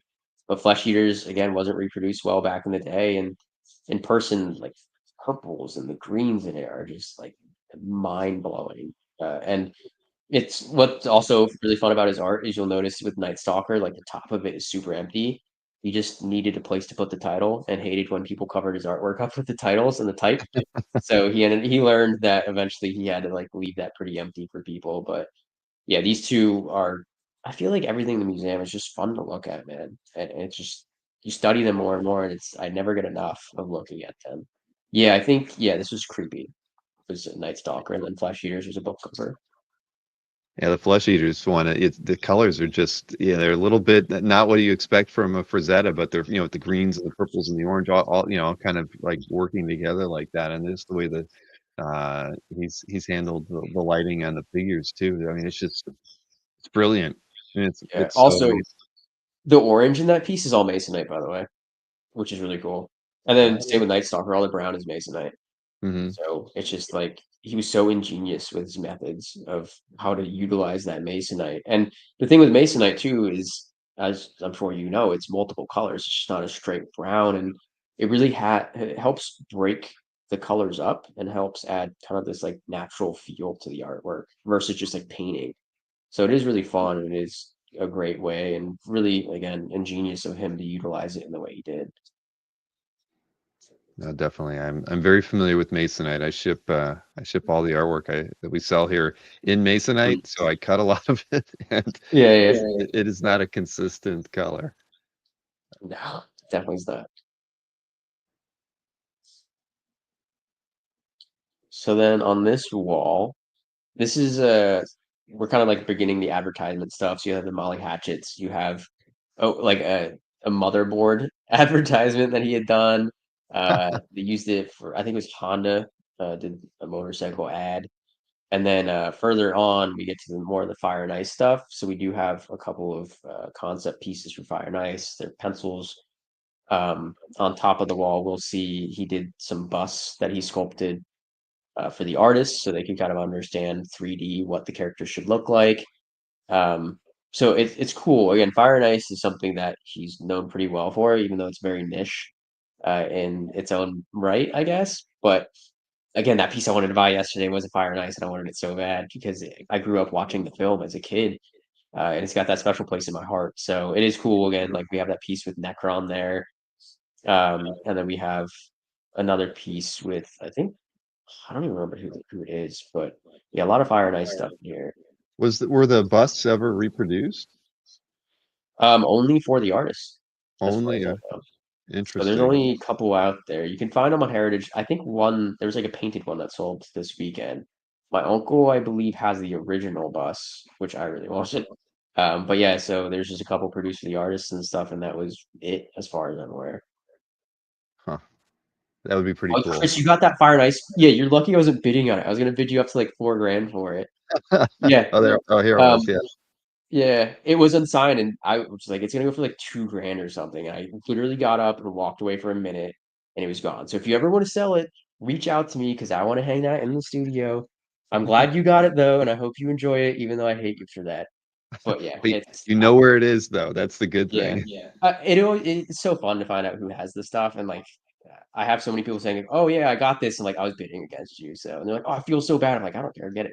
But yeah, I bet you are pleased. I would have been pleased at $2,000 for that too. So yeah, enjoy it. Hang it up, enjoy it, please. Don't waste it.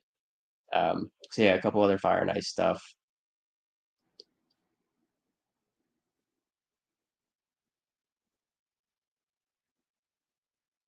But as everybody can see, there is no more room in the museum. Yeah, we are literally bottom to top full, which is again a good thing.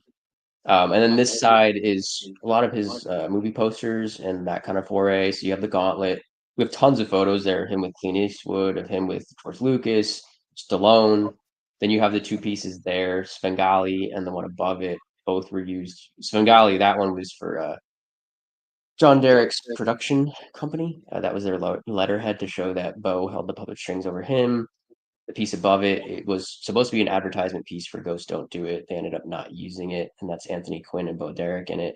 The funny part about that piece actually is that he submitted the piece. They declined it and didn't tell him why, and apparently it freaked him out. Like he usually if a piece got like they didn't take it, they would tell him why, and he would just laugh about it and just say, whatever, I don't really care. That one, since they didn't give him an answer, I guess it just like kind of freaked him out. There's no like real rhyme or reason for it, and he thought it was a good piece. So my dad essentially talked him off the ledge for that one, and my grandpa said, "If you like it so much, you can have it," and just gave it to him. So as a kid, that was always in our house, just like hanging near the mantle. But yeah, so that one's cool. I'm happy we have that one just because again, I grew up with that one, seeing it every day. Hmm.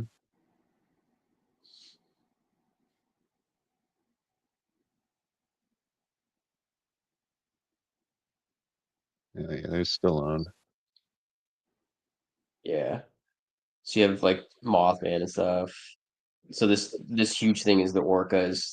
These were preliminaries for who's going to do Orca, the movie poster for it. Hmm. Again, they didn't want it. He and De Laurentiis apparently had some kind of falling out in a sense, from what I was told. And again, rumors, blah blah blah. But Dino wanted to buy Catgirl, and my grandfather didn't want to sell Catgirl, and Dino was upset about that. Again, just from what I was told. So after that, it was like really hard for him to work with Dino, and Orca was submitted. Kong was Snake, which is further on in the museum, was submitted, and Dino just kept saying no to like everything. So my grandfather obviously was a little annoyed about that. But yeah, so this is the Orca prelims. Yeah, we art collectors can carry a grudge every now and again. Usually it's with other Mhm. collectors, not necessarily the artist, but Yeah, the artist himself, right? Yeah. oh man. But that's cool to see the prelims for that. Yeah. Wow. His prelims are so fun. And then these next two guys are really cool too. You have Wolves Night, which was used, I'm pretty sure, only for the cover of one of his self-published books called Book One. Um, Really weird piece. Again, not super well known. What's funny about it too is that I was trying to figure out what it was painted on because it looked like canvas board because it has texturing to it. And my dad was like, there might be something on the back of it. Let's just take it off the wall and see. So we took it off, and it turns out it's on the reverse side of Masonite. I don't know what his thought process was. I don't know if he thought that he might like it might be easier to work on. It's not as slick as Masonite, and he wanted to try something more textured, or if he just thought texturing would look good on it. I don't know, but that's the only piece I know of that he painted on the opposite side of Masonite. On the rough side, yeah, huh. Yeah, it's I don't know what again, I have no idea why he did that, but yeah, so that was interesting to find out. And the one on the right, we call it Flying Alligator. I absolutely adore that piece. It's so Frazetta, it's so grandpa, I guess is what I'll say. I like to refer to him and Frazetta as different people. I don't it's just for me, I like knowing grandpa's grandpa and Frazetta is Frazetta, but that one's just fun and whimsy and it's so lighthearted and weird. But it was used for a coaster advertisement called the Screamin' Delta Demon, and that was it. And then it was actually like some German advertisement for something too. But it's another piece where nobody even knows it exists. This is the only like dragon he's ever painted too. He's never done dragons, so this is as close as we're getting to a Frazetta dragon. But again, it's such a fun whimsy piece, and I love his whimsy art. So yeah. Yeah, they're both really nice. Hmm. Oh my Then you have the gosh. Judge Dreadful. Judge Dredd. Yeah. Forgot about that one. Hmm. Oh boy. And reproduction on the next piece, right? Reproduction Queen. Yep. So that one sold. One of my family members sold that one back in like 2019. Well, Um, so these are this wall again, continuation of a bunch of stuff. Atlantis is another piece that again, just I feel like his stuff. It's only the women and barbarians that get recognition and like they see the light of day essentially. But Atlantis is one of those that like really is starting to climb up and become popular, and I'm so grateful for it because it is just a gorgeous little piece. There's something again, it fits Frazetta. It's just different than most Frazettas are. So I don't know. People go in there and just stare at that one.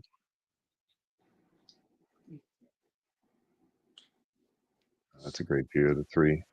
Yeah. So is a lot of the pieces as they're hung today the way Ellie would have, wanted them, or have you done a lot of reorganizing of the pieces over the years? We recently reorganized them. Honestly, a lot of stuff wasn't even in the museum. Again, Hmm. she had no wall space either because she had 4 times the amount of oils that we do. So what we'll do is occasionally reorganize everything. Because for like our repeat visitors, I feel like when you come to the museum for the first time and then you revisit, you're like, oh wow, you guys got a lot of new stuff, and we never get new stuff. It's just that your mind can't pick up and like retain everything that's in here.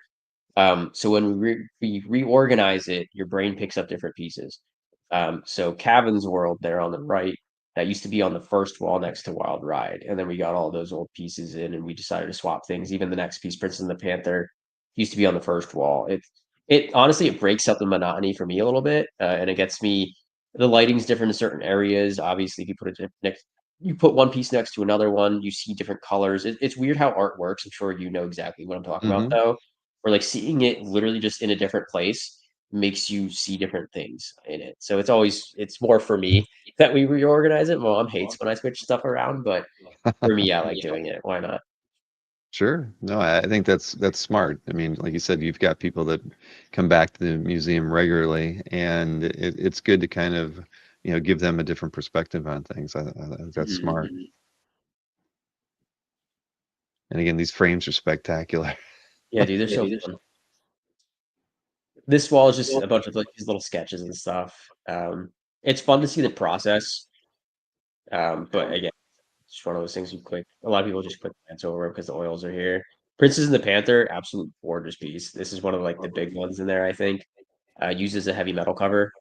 Um, my dad, he still tells me the story about when they were picking art. I always like picking his brain about the kind of like divvying and the drafting of the art. But he was between this and Swamp Demon, which Swamp Demon is absolutely killer as well. And he said there's something about this one. Swamp Demon's varnish was a little bit yellowed, and this one he just kind of liked better. It just felt better, so we picked her. But what's cool about her is that if you look at her anatomical left side, she's all cobalt, which again you don't pick up in his art. It just like everything he does, it makes sense to your mind, and you don't realize it until you study it. And like he loved using cobalt as shading, and it just works, and your mind doesn't realize it until you really stare and go, "Holy crap, that is like the brightest blue you could have put in this really dark green swampy painting," but it fits. But and the other cool thing is too with his cats, especially in this painting and even in the Kong piece we'll see later on, where their gums are, he puts a purple wash and then paints the teeth over the purple wash, and that helps fill in the gums a little bit. Huh. Um, Again, it's just these weird techniques that you'd never think of that he utilized, and it tends to work really well for him.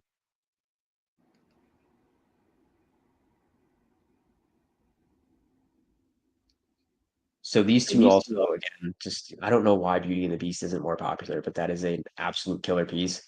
Um, Seeing his heroines is always fun for me. A lot of times his women are obviously like, confident and posing, and they're just there, kind of hanging out with like cats or whatever it is. But Beauty and the Beast is one of the ones where she's actually like in battle with something, and the musculature on her back is insane. I love staring at that piece because of how well he rendered her back muscles. And again, I've talked to somebody who's seen oils in person.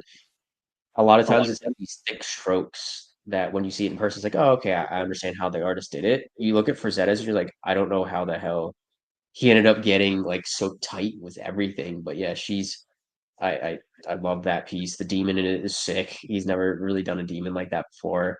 And then Mastodon on the right. Um, I just like the spaceship in it. I don't know what that even like. I don't know. It's just funny. Um, but what's also cool about Mastodon is in person, you'll see it's very matte, except for the Mastodon itself. He added varnish to it, and he utilized varnish in a way that it wasn't meant to be utilized. Obviously, varnish is meant to protect the piece, and it helps add depth to the piece. But what he would do is he'd paint, and it was obviously pretty glossy or pretty matte, and then he would hit the important parts of the painting with the varnish so that when you saw in person the light would capture it, would like hit the varnish and reflect, and your eyes would be drawn to that part. So Mastodon is all matte except for the Mastodon itself, and I think a little bit of the spaceship. Well, that's cool. I mean, the varnish helps kind of pull the vibrancy of some of the colors out too. So if he's using that kind of creatively, it's gonna, yeah, it's really, it will catch your eye because it's the thing that it's gonna make that area pop. But wow, that's interesting. See, now that makes me just I want to see that one in person then, because you can't really catch that by Yeah. seeing it here on the video that he's done that. Again, seeing these things in person is just like your mind kind of opens up completely. It's like I'd never understood this. Again, even with our best reproductions, which we can produce stuff. Again, if I didn't put tags on some of these things on the walls, you would never know that they weren't real. We get close, but it's just the weird stuff he does, the nuances with his art. It is really fun to study and see, like, oh, Frazetta did this. I wonder why he did that. It's cool. This wall is kind of a continuation of the sketches. I zoom in here on this Vampirella we have up top. We ended up finding this in the house this year, just randomly. I found a couple pieces in the house in the past year, so it's kind of like I get Easter eggs. It's really cool to like randomly open a cabinet. Hey, Where do you find something like that? I mean, in his workspace where you're at right now, or you open up a book and it turns out he had slid a drawing like this in there? How? Where? everywhere. We found Everywhere. a cabinet. Yeah, That's that and funny. like we have another preliminary that I just found like behind a cabinet one day. So yeah,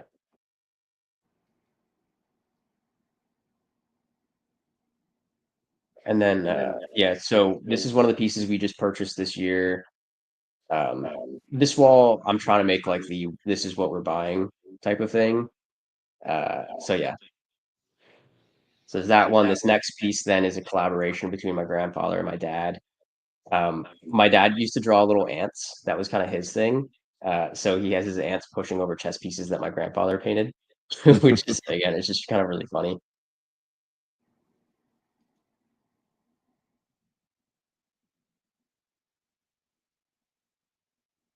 We got this one this year or last year, and then up top, I'm gonna scroll over some Lord of the Rings pieces that we ended up buying last year as well. These were the first pieces we ended up buying for the museum. So just quick little prelims of the Lord of the Rings, which are my like some of my favorites because I'm a huge Tolkien nerd.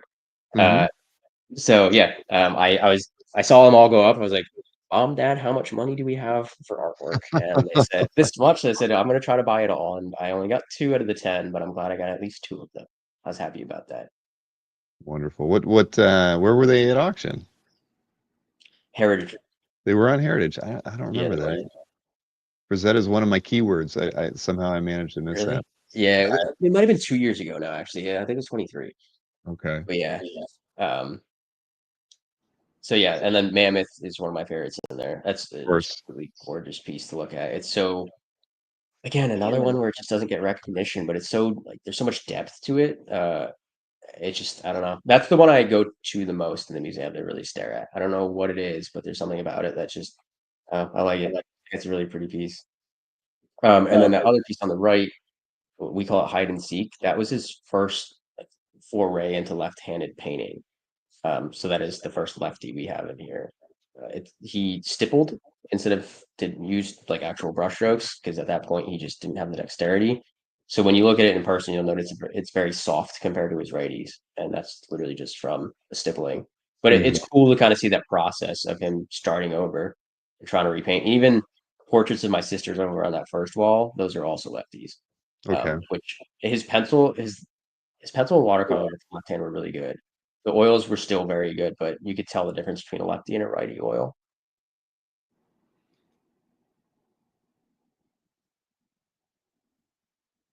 Yeah, as everybody knows, after I mean, he had a few strokes, correct? It wasn't just yeah, Hmm. he had to switch to using his left hand, and yeah, I mean that's a challenge. I can't even imagine. I mean, I don't think I could sign my name with my left hand. It just Yeah. wouldn't work. But Um, yeah, and then that this gorillas ability. piece was another lefty then. This one was actually done for my neighbor Kevin. So my Aunt Heidi moved out when I was she so there were three of the kids built houses on the property. It was my dad, my Aunt Holly, and my Aunt Heidi. Holly moved away when I was like 3. So she was down in Florida after that. She'd come up once a year or so. Grandparents would go down occasionally. Heidi moved away when I was 10 and moved near Holly in Florida. And a guy named Kevin moved into Heidi's house. And he was a big Frazetta fan, but like the nicest dude. He's still over there. And he and his friend Brian would come over and hang out with my grandpa. And they're 2 heavy set dudes, so he wanted to draw an homage to their friendship. So Kevin and Brian are the 2 big gorillas, and my grandfather's obviously the pretty woman. So it's like it's again when he was a lefty, it wasn't much like actual work for work. It was painting for fun and for friends and for family. And like this is a great example of that. It was to kind of say thanks for being my friends. And my grandpa gained so much weight after hanging out with him because there was this Chinese buffet down the street, and Kevin would take him there like every day. You couldn't get my. I still remember as a kid, like you couldn't convince him to leave the property. We all, as a family, went on a cruise when I was probably 10, 11. Grandpa was the only one to not go. He just like he loved us a lot. Like, don't get me wrong, he just hated leaving.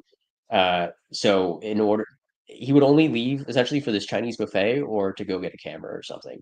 That was it. Otherwise, he just did not step foot off the property. So yeah, again, Kevin was a great friend to him, and I'm happy that he had him in a sense. Like if we weren't bugging my grandpa, either my dad, my family, it was Kevin. So it was always really fun to have. And he was again I feel like some people would come over and they wanted to take my grandfather's time, like they wanted to keep it for themselves. Kevin was not that. He was like, "Come hang out." Like it was just a fun little hangout thing for us as kids. Which again, I'm super grateful that Kevin was like that with us because, like I said, there were a couple guys that like, wanted grandpa for themselves when we came over, which sucked at times, but we always knew we could just come back later and hang out with them ourselves. So yeah. Right. That's a good story though. That's great. Mhm. This Oh, piece is crazy. So this is his largest oil painting. He was 31 when he did this. Another grandma piece. So you'll kind of see through the video below all the artwork are like Asian or African artifacts. And those are what my grandmother collected. She spent all her money on that stuff. Grandpa spent his money on, again, cameras, candy, guns. That was like it. Grandma loved her artifacts and her collectibles and her antiquing. So they both loved African culture. Don't know what it was. I don't know if just kind of people their age loved African culture, whatever. They never went to Africa, but she loved it. And then my grandfather loved the Maasai warriors. I still remember he would only read a couple things. It was either like World War II stuff or Dante's Inferno or Nat Geo. And if it was Nat Geo, it was about cats or like African warriors and Maasai warriors. And he painted this for my grandmother when he was 31, and it was always sat in their living room. He ended up revising it as a lefty.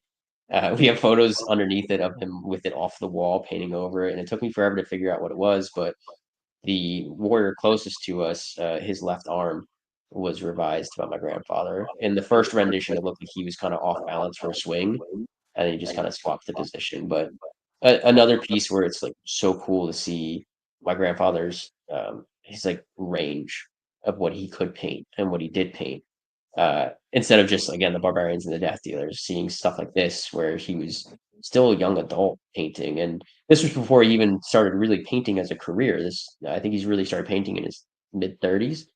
To see something like this is just it's really fun. I'm glad we have this one, and we have another Maasai warrior too. Yeah, that's it's beautiful, and having the uh the collectibles pieces, it adds something special to the museum that makes it about uh you know Ellie and Frank, right? I mean, Yeah. it was her desire to have the pieces displayed like this, and then there's a large part of her beyond the paintings and her love of his work that stays. So it really is about the two of them. Right, and that's we try to call it like the Frazetta Art Museum instead of like Frank Frazetta, or we call it the Frazetta Museum, not like Frazetta Art Museum, because we try to make it more about his life, my grandmother's life, because again, he like it was my grandmother that pretty much did the business. I still remember as a kid. Actually, one of my favorite memories, at least of grandma, was I was hanging out with grandpa one night, and grandma was like screaming at somebody on the phone, and that was like normal-ish. She was a businesswoman, let's just say that. And my grandpa was like, "Do you know who she's talking to right now?" And I said, "I have no idea." And she came in the studio and said, "Frankie, what was that thing you were talking about?" It's like an Xbox. She said, "Okay." And I heard her walk away, and she goes, "We're doing this. I want an Xbox as well." Dark Horse sent me an Xbox along with signing a deal with my grandmother. So that was the only way she would sign a deal is if she got me an Xbox.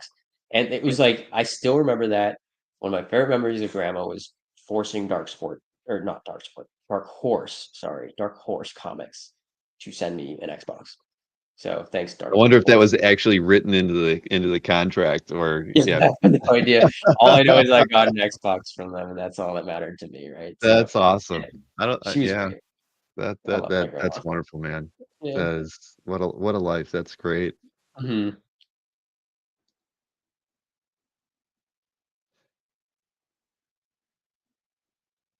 See a little lion watercolor here that's really fun to look at. And then on this side, we have his like he loved planes. Again, World War II, huge World War II buff. He loved his model planes and stuff. So he has those. Um, a sculpture he did. We have his wedding photos. And then if you pan it a little bit over, you'll see that we have his palette, which is just again really, really cool to see. Um, very, very used palette, I guess I'll say, but he would use linseed oil to essentially break through some of the oils and like kind of get it wet again. He liked reusing. He grew up very poor, so he kind of stayed frugal throughout his life. And yeah, so that's his palette, which again is really cool. I think it was a There too. Xbox 360. I remember it was 360. And then yeah, this next Messiah Warrior, which is the second. So you'll see this one and the little one next to it. Little one next to it is a reproduction of how the first version was, and that first one was sold, we think again to Dino, um, because so they lived in Brooklyn, then moved to Long Island, Merrick, Long Island, and my dad, I guess, got like jumped on a school bus for lunch money, and my grandpa just said, "All right, I need to get out." Um, So they were trying to find a property in Jersey, but it was too expensive. So his real estate agent said, I have a place in the Poconos. So they found this place. It was like run down. The church had it willed by a farmer to them, and they didn't know what to do with it. And in order to purchase the property, they needed to sell something. So um, the guy who wanted to buy a piece wanted the Messiah Warrior, and my grandma said, "The only way I'm allowing this to happen is if you paint me another one." So they shook on it. My dad was the witness to this handshake, I guess. It took him like 30 years to repaint it for her, but he did. So this is the repaint of it. But again, another like gorgeous piece. It's like there's yeah, again, it's like it's so cool to see his fine artwork. There's something about them that really is like painterly, and it's still Frazetta, but it is cool to see something real, something that is actually like historically true. And what's so you'll see the spear in the painting too. We have the spear he referenced to the left of the piece, which again is really cool that he didn't reference things often, but when it came to something real or tangible or historic, he would always study it and make sure that he got it right and did the culture or the people honor by doing what he needed to do to show them correctly.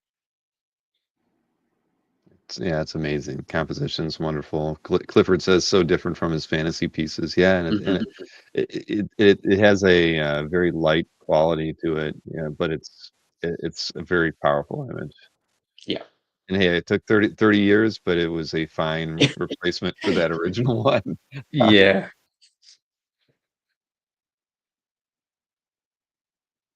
Kong, here we go. So this was my brother's pick. He wanted the Kong because he knew how much King Kong meant to my grandfather. My grandfather loved King Kong and Tarzan. So yeah, my brother wanted this one. This was the largest commissioned piece he'd ever painted because it was supposed to be a movie poster for De Laurentiis's Kong. Uh, De Laurentiis apparently said can't use it. The girl's naked. Grandpa just said never told me she couldn't be. So I'm leaving it that way. Somebody else ended up licensing it for a book cover, so my grandpa still got paid for it. But again, crazy piece. It's huge. I think it's like almost 4 feet tall. And again, like Frazetta's, people will walk in the museum and just say like, I didn't realize how small these were because they're not big. On average, it's like 16 by 23 or so. But then you Hmm. get to the Maasai War, you get to Kong, you get to like Catgirl's huge too, and it's like wow, like these really are big pieces. But again, the blues, the cyans, the teals that he used in the rocks behind Kong, and even it's hard to see, but if you look closely, even from here, you can see the purple around his teeth. It's just that like nice, like thin wash that he put and the gum lines of everything. But yeah, it's a really like every piece is pretty, right? It's hard to say like, oh, this is a great piece because they all are like great. And my aunt Heidi still has a bunch, and I'm friends really close with my cousin Jacob. And I'm like, dude, if I ever come down there, I want to see them again because again, they were a part of my life so often as a kid that even me who grew up around them, it's an experience to see them. And every time I see something that I haven't seen in a while, it's like my new favorite piece. So yeah. Well, that's just a classic image. I love Mhm. it. So then this one's a special piece too. This is a one on the left is Death Dealer 7, which not a lot of people know exists. Again, it's overshadowed by its siblings. This was his last piece. It's not completed. He didn't get to sign it or anything. He passed away before completing it. But what's really cool to me is that this was the first real fantasy piece he hit with his left hand. And I remember seeing him paint this a lot as a kid because he, the lefties he would work on for years, whereas the righties were done overnight. It was years with these guys, and every time I was over at his house, I saw it on his easel. So yeah, but it's just I don't know. This is actually the largest Death Dealer he painted too by like square inch. It's wider than the others. It's not as tall as 2 to 6, but it is a lot wider than them. And it's weird again that he painted a huge piece with his left hand because he took a lot more time with it. But it needed yeah. So yeah, I included this in there so you could see him painting it. Um, Again, it's just cool to see the process of it all and see him, especially using that left hand. It's like rare to see, but yeah, as a kid, I kind of just saw him hitting it a lot. So, but I think he was finally confident enough now with that left hand to start painting fantasy and to say, essentially, like Frazetta's back. Like I'm ready to start being my old self again, which again, I'm really proud to see and happy to see he felt that way. Right, and you can see his palette right beside him there. Hmm. Oh, that's yeah, because from the photo you couldn't tell how finished it actually got, but Yeah. boy, that's it feels almost complete. Hmm. So then Catgirl obviously is the star of the show in here. We put her next to some really good pieces. She's next to the Huns, Death Dealer 7, Civil Warrior, Death Dealer 3. But like it doesn't matter. I keep telling my parents, like, can we move Civil Warrior and stuff to a different wall? Because when you put a bunch of powerful pieces together, one of them overtakes or they all kind of blend together. And I feel like she literally just rips everything from everything else. But like, I swear to God, people come in the museum, they're like, "Holy crap, this piece is nuts!" It's just there's so much to it, and it's so pretty, and it's gone through. It was 20 years of revisions. You can even, if you look right above her head, you can see kind of an area that looks darker than the rest of the green around it. Uh, there used to be a cat there that he covered up, and it's a lot more glossy than the rest of the piece. It kind of looks varnished in a sense. So he repainted this like fully multiple times up until he got it to where she is today. And this was his absolute favorite. He said if he was going to die with one piece, it would have been her. So my dad, when he split art with his siblings, he said this was my number one. Like without a doubt, didn't matter about how much it was worth. Because honestly, obviously, Death Dealer 1, the first Barbarian, those are obviously going to be worth a ton. Egyptian Queen, Catgirl is in the air with like maybe, maybe not, but my dad just it didn't obviously he wasn't planning to sell them anyway, but Catgirl was just like number one, didn't matter, and he made sure to get her, and I'm glad he did because it is a killer piece. Yeah, I mean, this one could be on a wall by itself. It's that impressive, and Hmm.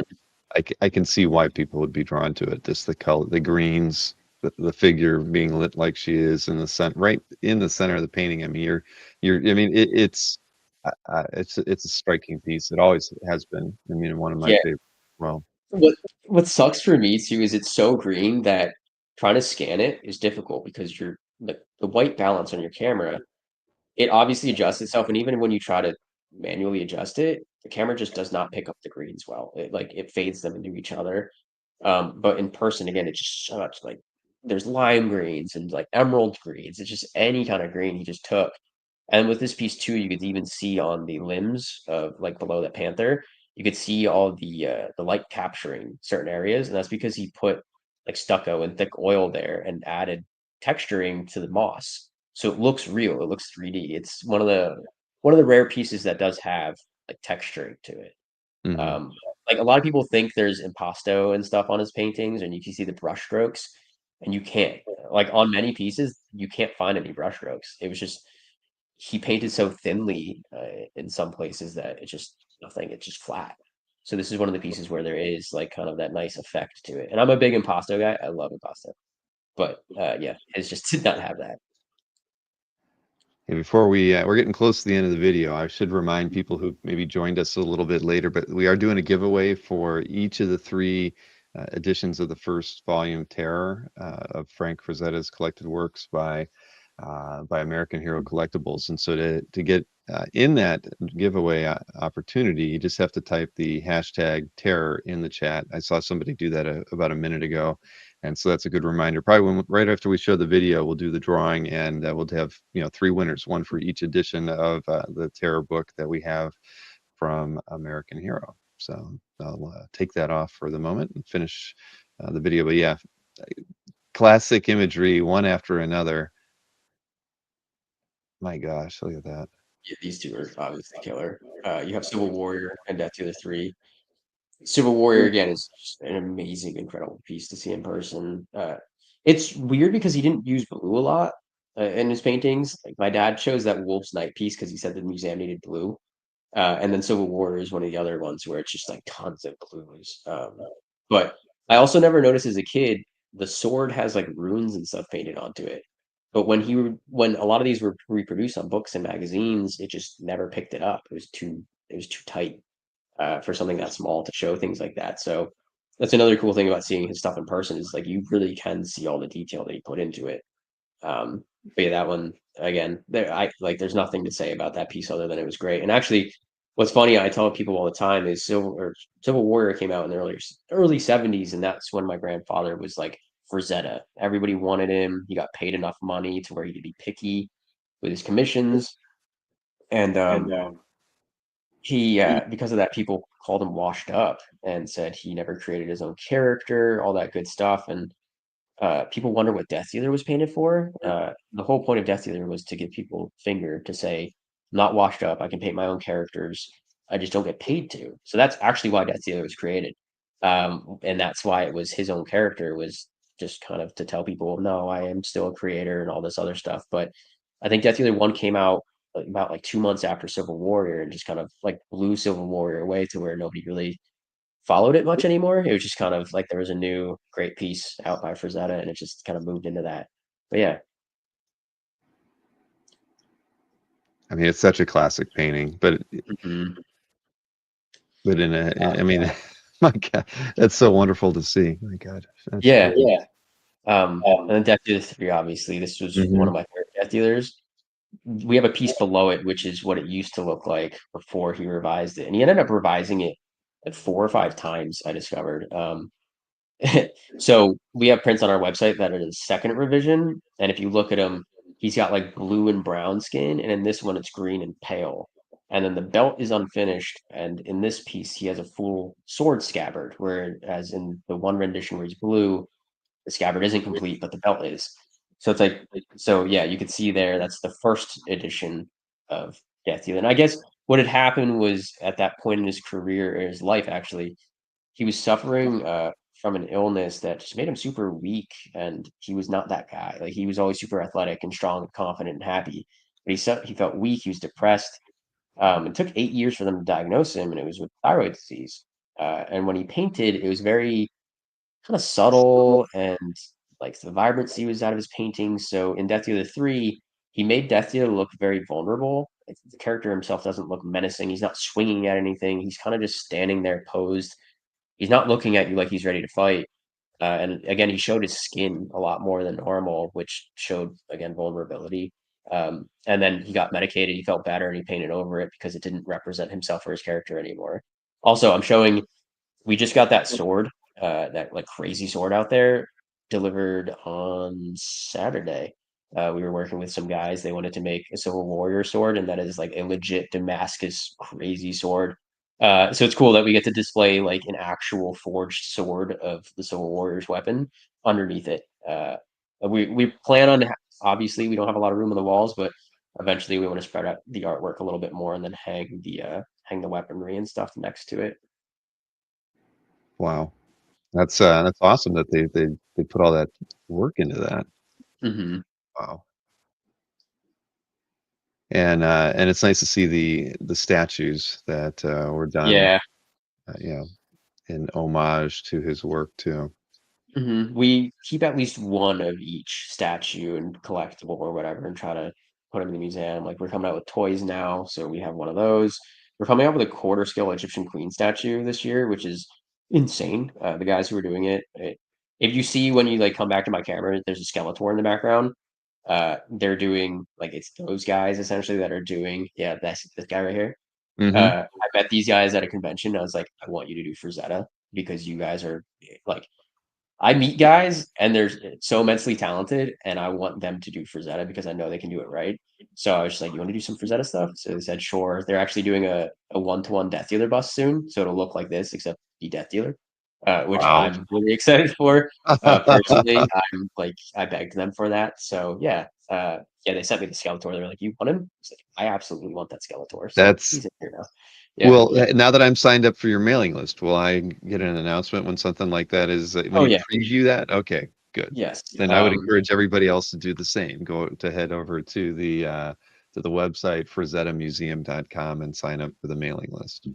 Wow. Yeah, and yeah, Egyptian Queen's going up for pre-order soon, and my Instagram I post about them all. We actually just had the guys post about the Death Dealer the other day because they're starting their rough paints on him, and seeing Death Dealer 1-to-1 like scale is sick. It's such, I don't know, it's just weird. It's fun, and I'm rambling here, but seeing people take my grandfather's art and make it 3D, uh, so you can see like new perspective on it and kind of be like, whoa, this is what Death Dealer really would be like in person. It's yeah, it's so cool, and it's really cool again that these guys love my grandfather's art that much that they want to work with me to create these cool things with my grandfather's art. Again, like I throw around privileged a lot. I am so privileged again, to just reach out to these dudes and be like, yo, let's make cool stuff.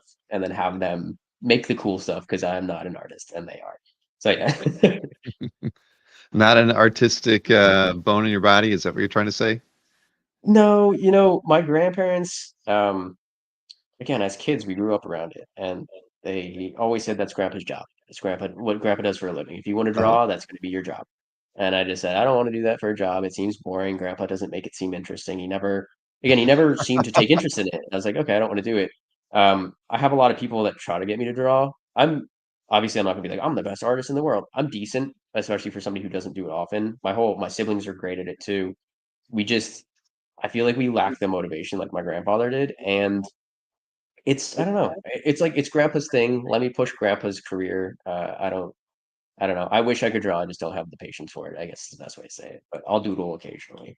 So yeah, I don't know. But It's got to be in there somewhere, that's for sure. yeah, yeah, I think it is. But I paint miniatures and stuff. That's about as far as I go now. So Hey, that's a talent. I tried yeah. that when I played some games. Yeah, I was not very good at it. hmm This one's really cool. Oop, what was Um, gotta say that the piece on the corner, we call it Barbarian with Axe. It was never published.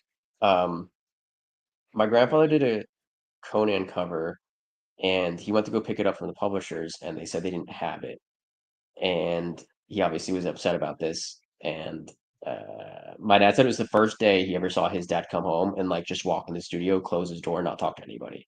The studio door was always open for everybody to come hang out and just disturb him when he was painting. And then the cops showed up, I guess, because my grandfather had threatened everybody at the publishing office that if they didn't get his art back, that there would be problems. um, so anyway, never got the art back. That one's still considered stolen.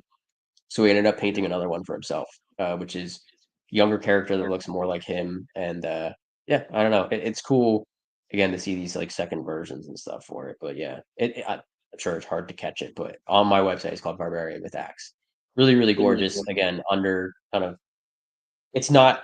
It isn't. It was never used for a book cover or anything. So it's kind of got siblings. I'll say it has step siblings in a sense, but not really. it? Uh, And sorry, I yeah, can't get it to stop properly here. There it goes. But uh, yeah. there we I know go. it's cool.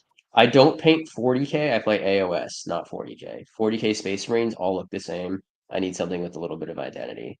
40K people hate me for saying that, but I like my AOS and my vampires. But anyway, All right, so let's see here. Oh, that's the. I should have stopped it there. Okay. you're good. All right. So here's my favorite. This is called the Reign of Wizardry. This one, we have it on his easel. So my grandmother made him keep it. This is my absolute favorite piece by far. Nothing comes close because as a kid, this was always on his easel, either on his easel or in his room somewhere. So this is a very nostalgic piece for me. And I'm a big Renaissance guy. This is his first like real or only real Renaissance painting, in my opinion.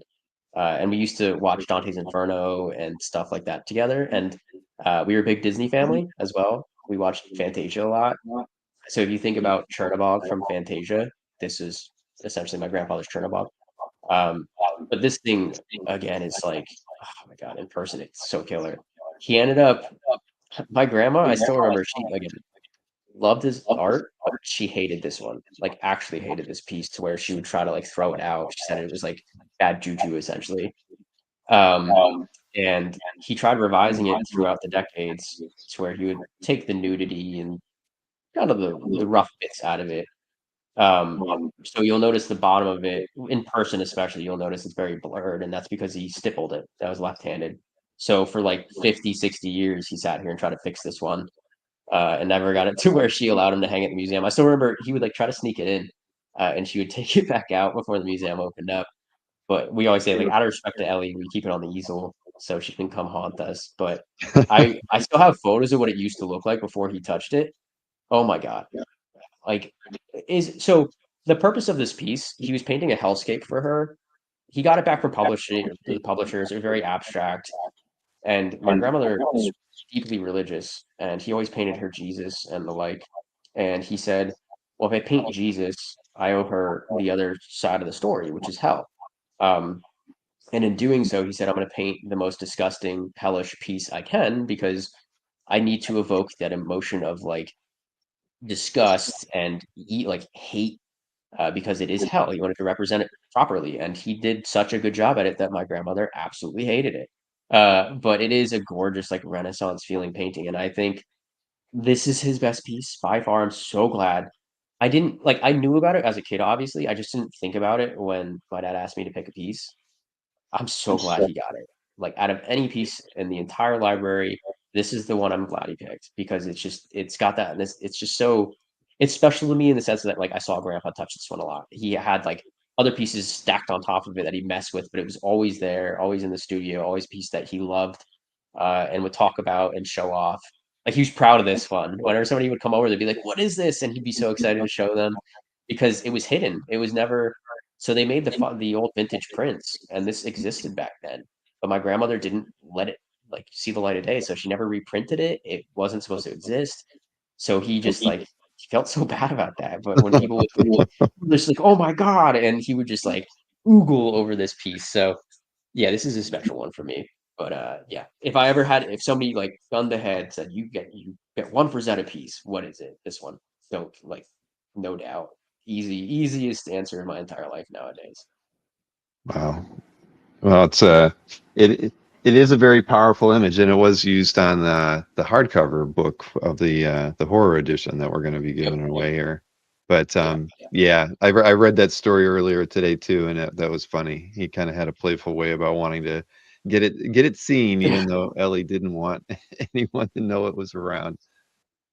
Yeah, it was again, I still remember my grandma coming to the studio like freaking out some days and just like I'm not used to seeing this side. Like grandma was grandma, but not like holy crap, what's going on, grandma? And it was always about this piece. But yeah, again, it was just such a perfect piece. Wow. No, that's awesome, and a good piece to finish this whole thing on. I mean, you knew Yeah. what you were doing when you walked us through the museum that way. You've done that Mhm. tour before. I've done the tour. I have my record is 3 hour long tour, which my sister does not allow me to give tours anymore because I it just takes too long. It's too So long. yeah, because it like when I show people around, it gets really fun because again, he was my best friend growing up, so I can give a quick tour like tour of just like, hey, this is that.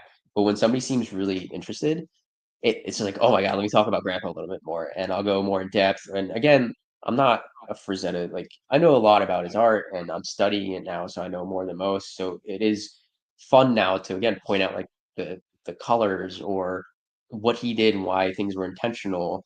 Like Civil War, there's no reins holding the bears to the sled and Hmm. like you don't notice that. So it's really cool to pick these things out that people don't notice. And I just go on tangents because again, it's like talking about your best friend and like look how cool this guy is. Like, so yeah, my sister was like, I think my dad's about 3 hours as well on his longest tour. So yeah, if we're busy in the summers, my sister's like, no, you can't give tours. Let mom or me do it. They'll give their nice because like the tours are brief. We don't want you in there all day listening to me ramble unless you want it. Otherwise, we like to give the tour, show you around, and then you get to ask us questions when you want. Otherwise, browse and enjoy it at your leisure. And again, if we have a billion people in there and I'm taking 3 hours to get a tour done, we're now down one person. So yeah, I've definitely done the Exactly. tour a couple times. Well, you need to record one of those audio ones where you give Yeah, them the headset so they can just walk around and you can just time it. You want to get them mhm, through in 45 minutes or something. yeah, But then you'd have to probably do something like lines on the floor. But either way, I'll tell you, Frankie, this was fun. I'm so glad we did the video. I think that worked out hmm perfect. I'm sorry I couldn't stop it perfectly in every spot that we wanted, but I thought but yeah, that was awesome. I really appreciate the fact that we got to have a tour of the whole museum like that. And hmm I guarantee you, I'll talk with some friends that I know would probably like to go. If we can work something out, I would definitely reach out to you guys in advance and let yeah. you know when a group from comic art fans could come out. It would be a lot of fun. I will say too, if like anybody listening to, like museums open Thursday to Sunday, so four Hmm. days a week. If you ever have a group of you and you want to visit on like a Monday, Tuesday, Wednesday, just reach out to me. I live right next door. If I have nothing to do that day, other than obviously like basic work with the website, or as long as I don't have meetings, like as long as I don't have the things that I need to be doing, just Hmm. reach out. I'll see if I can open up for you. And again, same with you guys. If you have a group of you that wants to come in and enjoy the museum for a couple of hours, just let me know. Worst I can say is no. Usually we say yes. So All right. Well, we would give you a lot, advance notice for something like that. hmm, And yeah, I think if I was to look at any dates right now, I might try to think of something in the fall around IX when I'm already up Mhm. and in Eastern PA. It might be easy to maybe arrange like a Saturday after. Well, you're not open. You're open on Saturdays, so it's like Thursday through Sunday, right? With the Yep. regular days. Mhm. Okay. So then a Saturday would be okay in the fall. All right. Yeah. Well, I'll start planning that. Before we sign off, we were doing a giveaway. If you haven't read that already, if you put hashtag terror into the chat, hit enter, and you'll be entered into the giveaway. I think right now we got 45 people entered, and there's 71 people watching right now. So that means 26 people have not entered it, but that's okay. If you don't want a copy of the book, we've got 3 to give away, 3 editions: the softcover, the hardcover, and the slipcase edition. And I forget what you got to spell it right, Mr. R. Got to end it with an R. The slipcase edition that we have is, let's see, it's 311 is the edition number that we've got here out of 500. So I'll I'll give you 10 seconds, and then we'll draw we'll go from the soft cover to the slipcase. How's that? We'll keep it simple that way. So here, That let me. slipcase is so hefty too. I didn't realize It how is. I haven't. crazy. I didn't want to open it, so it's like that's why I watched that Richard Friend flip through, because I was like, all right, I'm going to keep this thing as pristine as possible and put it even back in the box that it came in to Yeah, get it it's back. it's nuts. All right, here. Let's see if I have to go switch. Oh, okay. I was like, why won't it let me put the screen in there? There we go. Okay, so I'll go ahead and draw the first winner. This will be for the soft cover edition. Anybody that wins any of these 3, you're going to email me, bill@comicartfans.com, and I will collect your mailing address, and I will get the book out to you. So Colt Passport is the winner of the softcover edition. Write that down, Colt Passport. All right. So now we'll draw there you go in the chat. Woohoo. That's the way to Congrats. celebrate.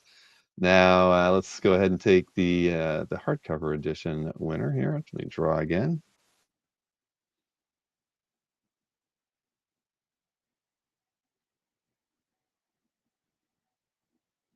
F4 collector. Fantastic.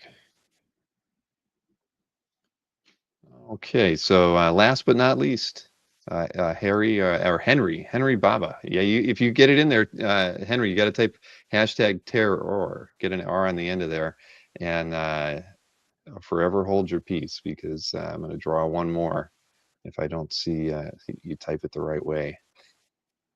We'll just go ahead and do it. This is for the slipcase edition.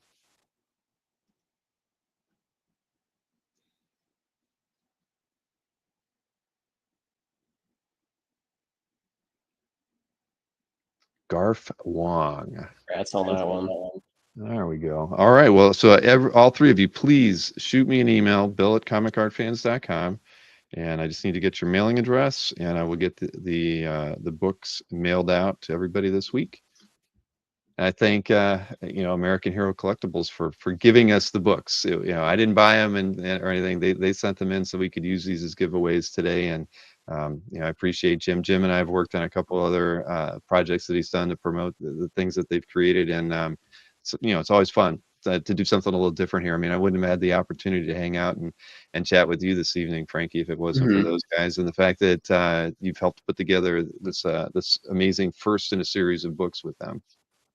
Yeah, again, I appreciate you having me on here. It's new to this whole thing, so thankfully American Heroes is much better at reaching out to people than I am, and it's fun talking to people about the museum and kind of, again, spreading the word, because it's not cheap to have it, but we have it for all of you, and the main thing is to get you in there to be able to see the art. That's, again, why we exist, so we can share the artwork with all of you instead of just hiding it away or selling it, which is not anything my grandparents wanted to do. So anything we can do to push the word around and stuff like that and support the place is really all that matters. And I will say, last thing, like anything we get from sales, like I said, goes back into the art, whether it's preserving it, purchasing new pieces.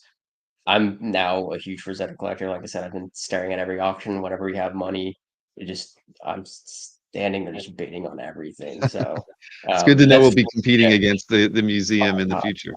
I know so many of you guys that are like, "Oh, yeah, I bought this." I'm like, "Oh, come on."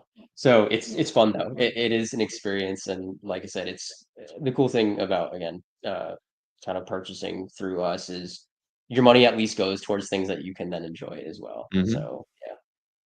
Well, I definitely look forward to working with you on other things in the future. I'll keep an Mhm. eye on, I think the next Kickstarter for this is in August, I believe Jim said earlier, and then Mhm.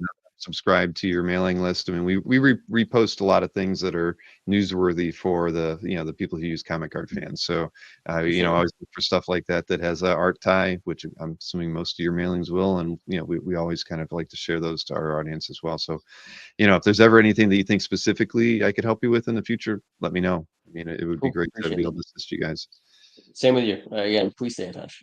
I will. I will definitely do that. So, thank you, Frankie, and again, everybody in the chat. Thanks for hanging out with us this evening. It was a lot of fun, and my first walkthrough on through the museum, and I can't wait to do it in person. I hope to do it later this year. So, and I would encourage everybody to do the same if you get the opportunity. Again, that is at FrazettaMuseum.com. Sign up for their mailing list, and if you're ever in the Northeast, especially Eastern PA, it's something that you do not want to miss.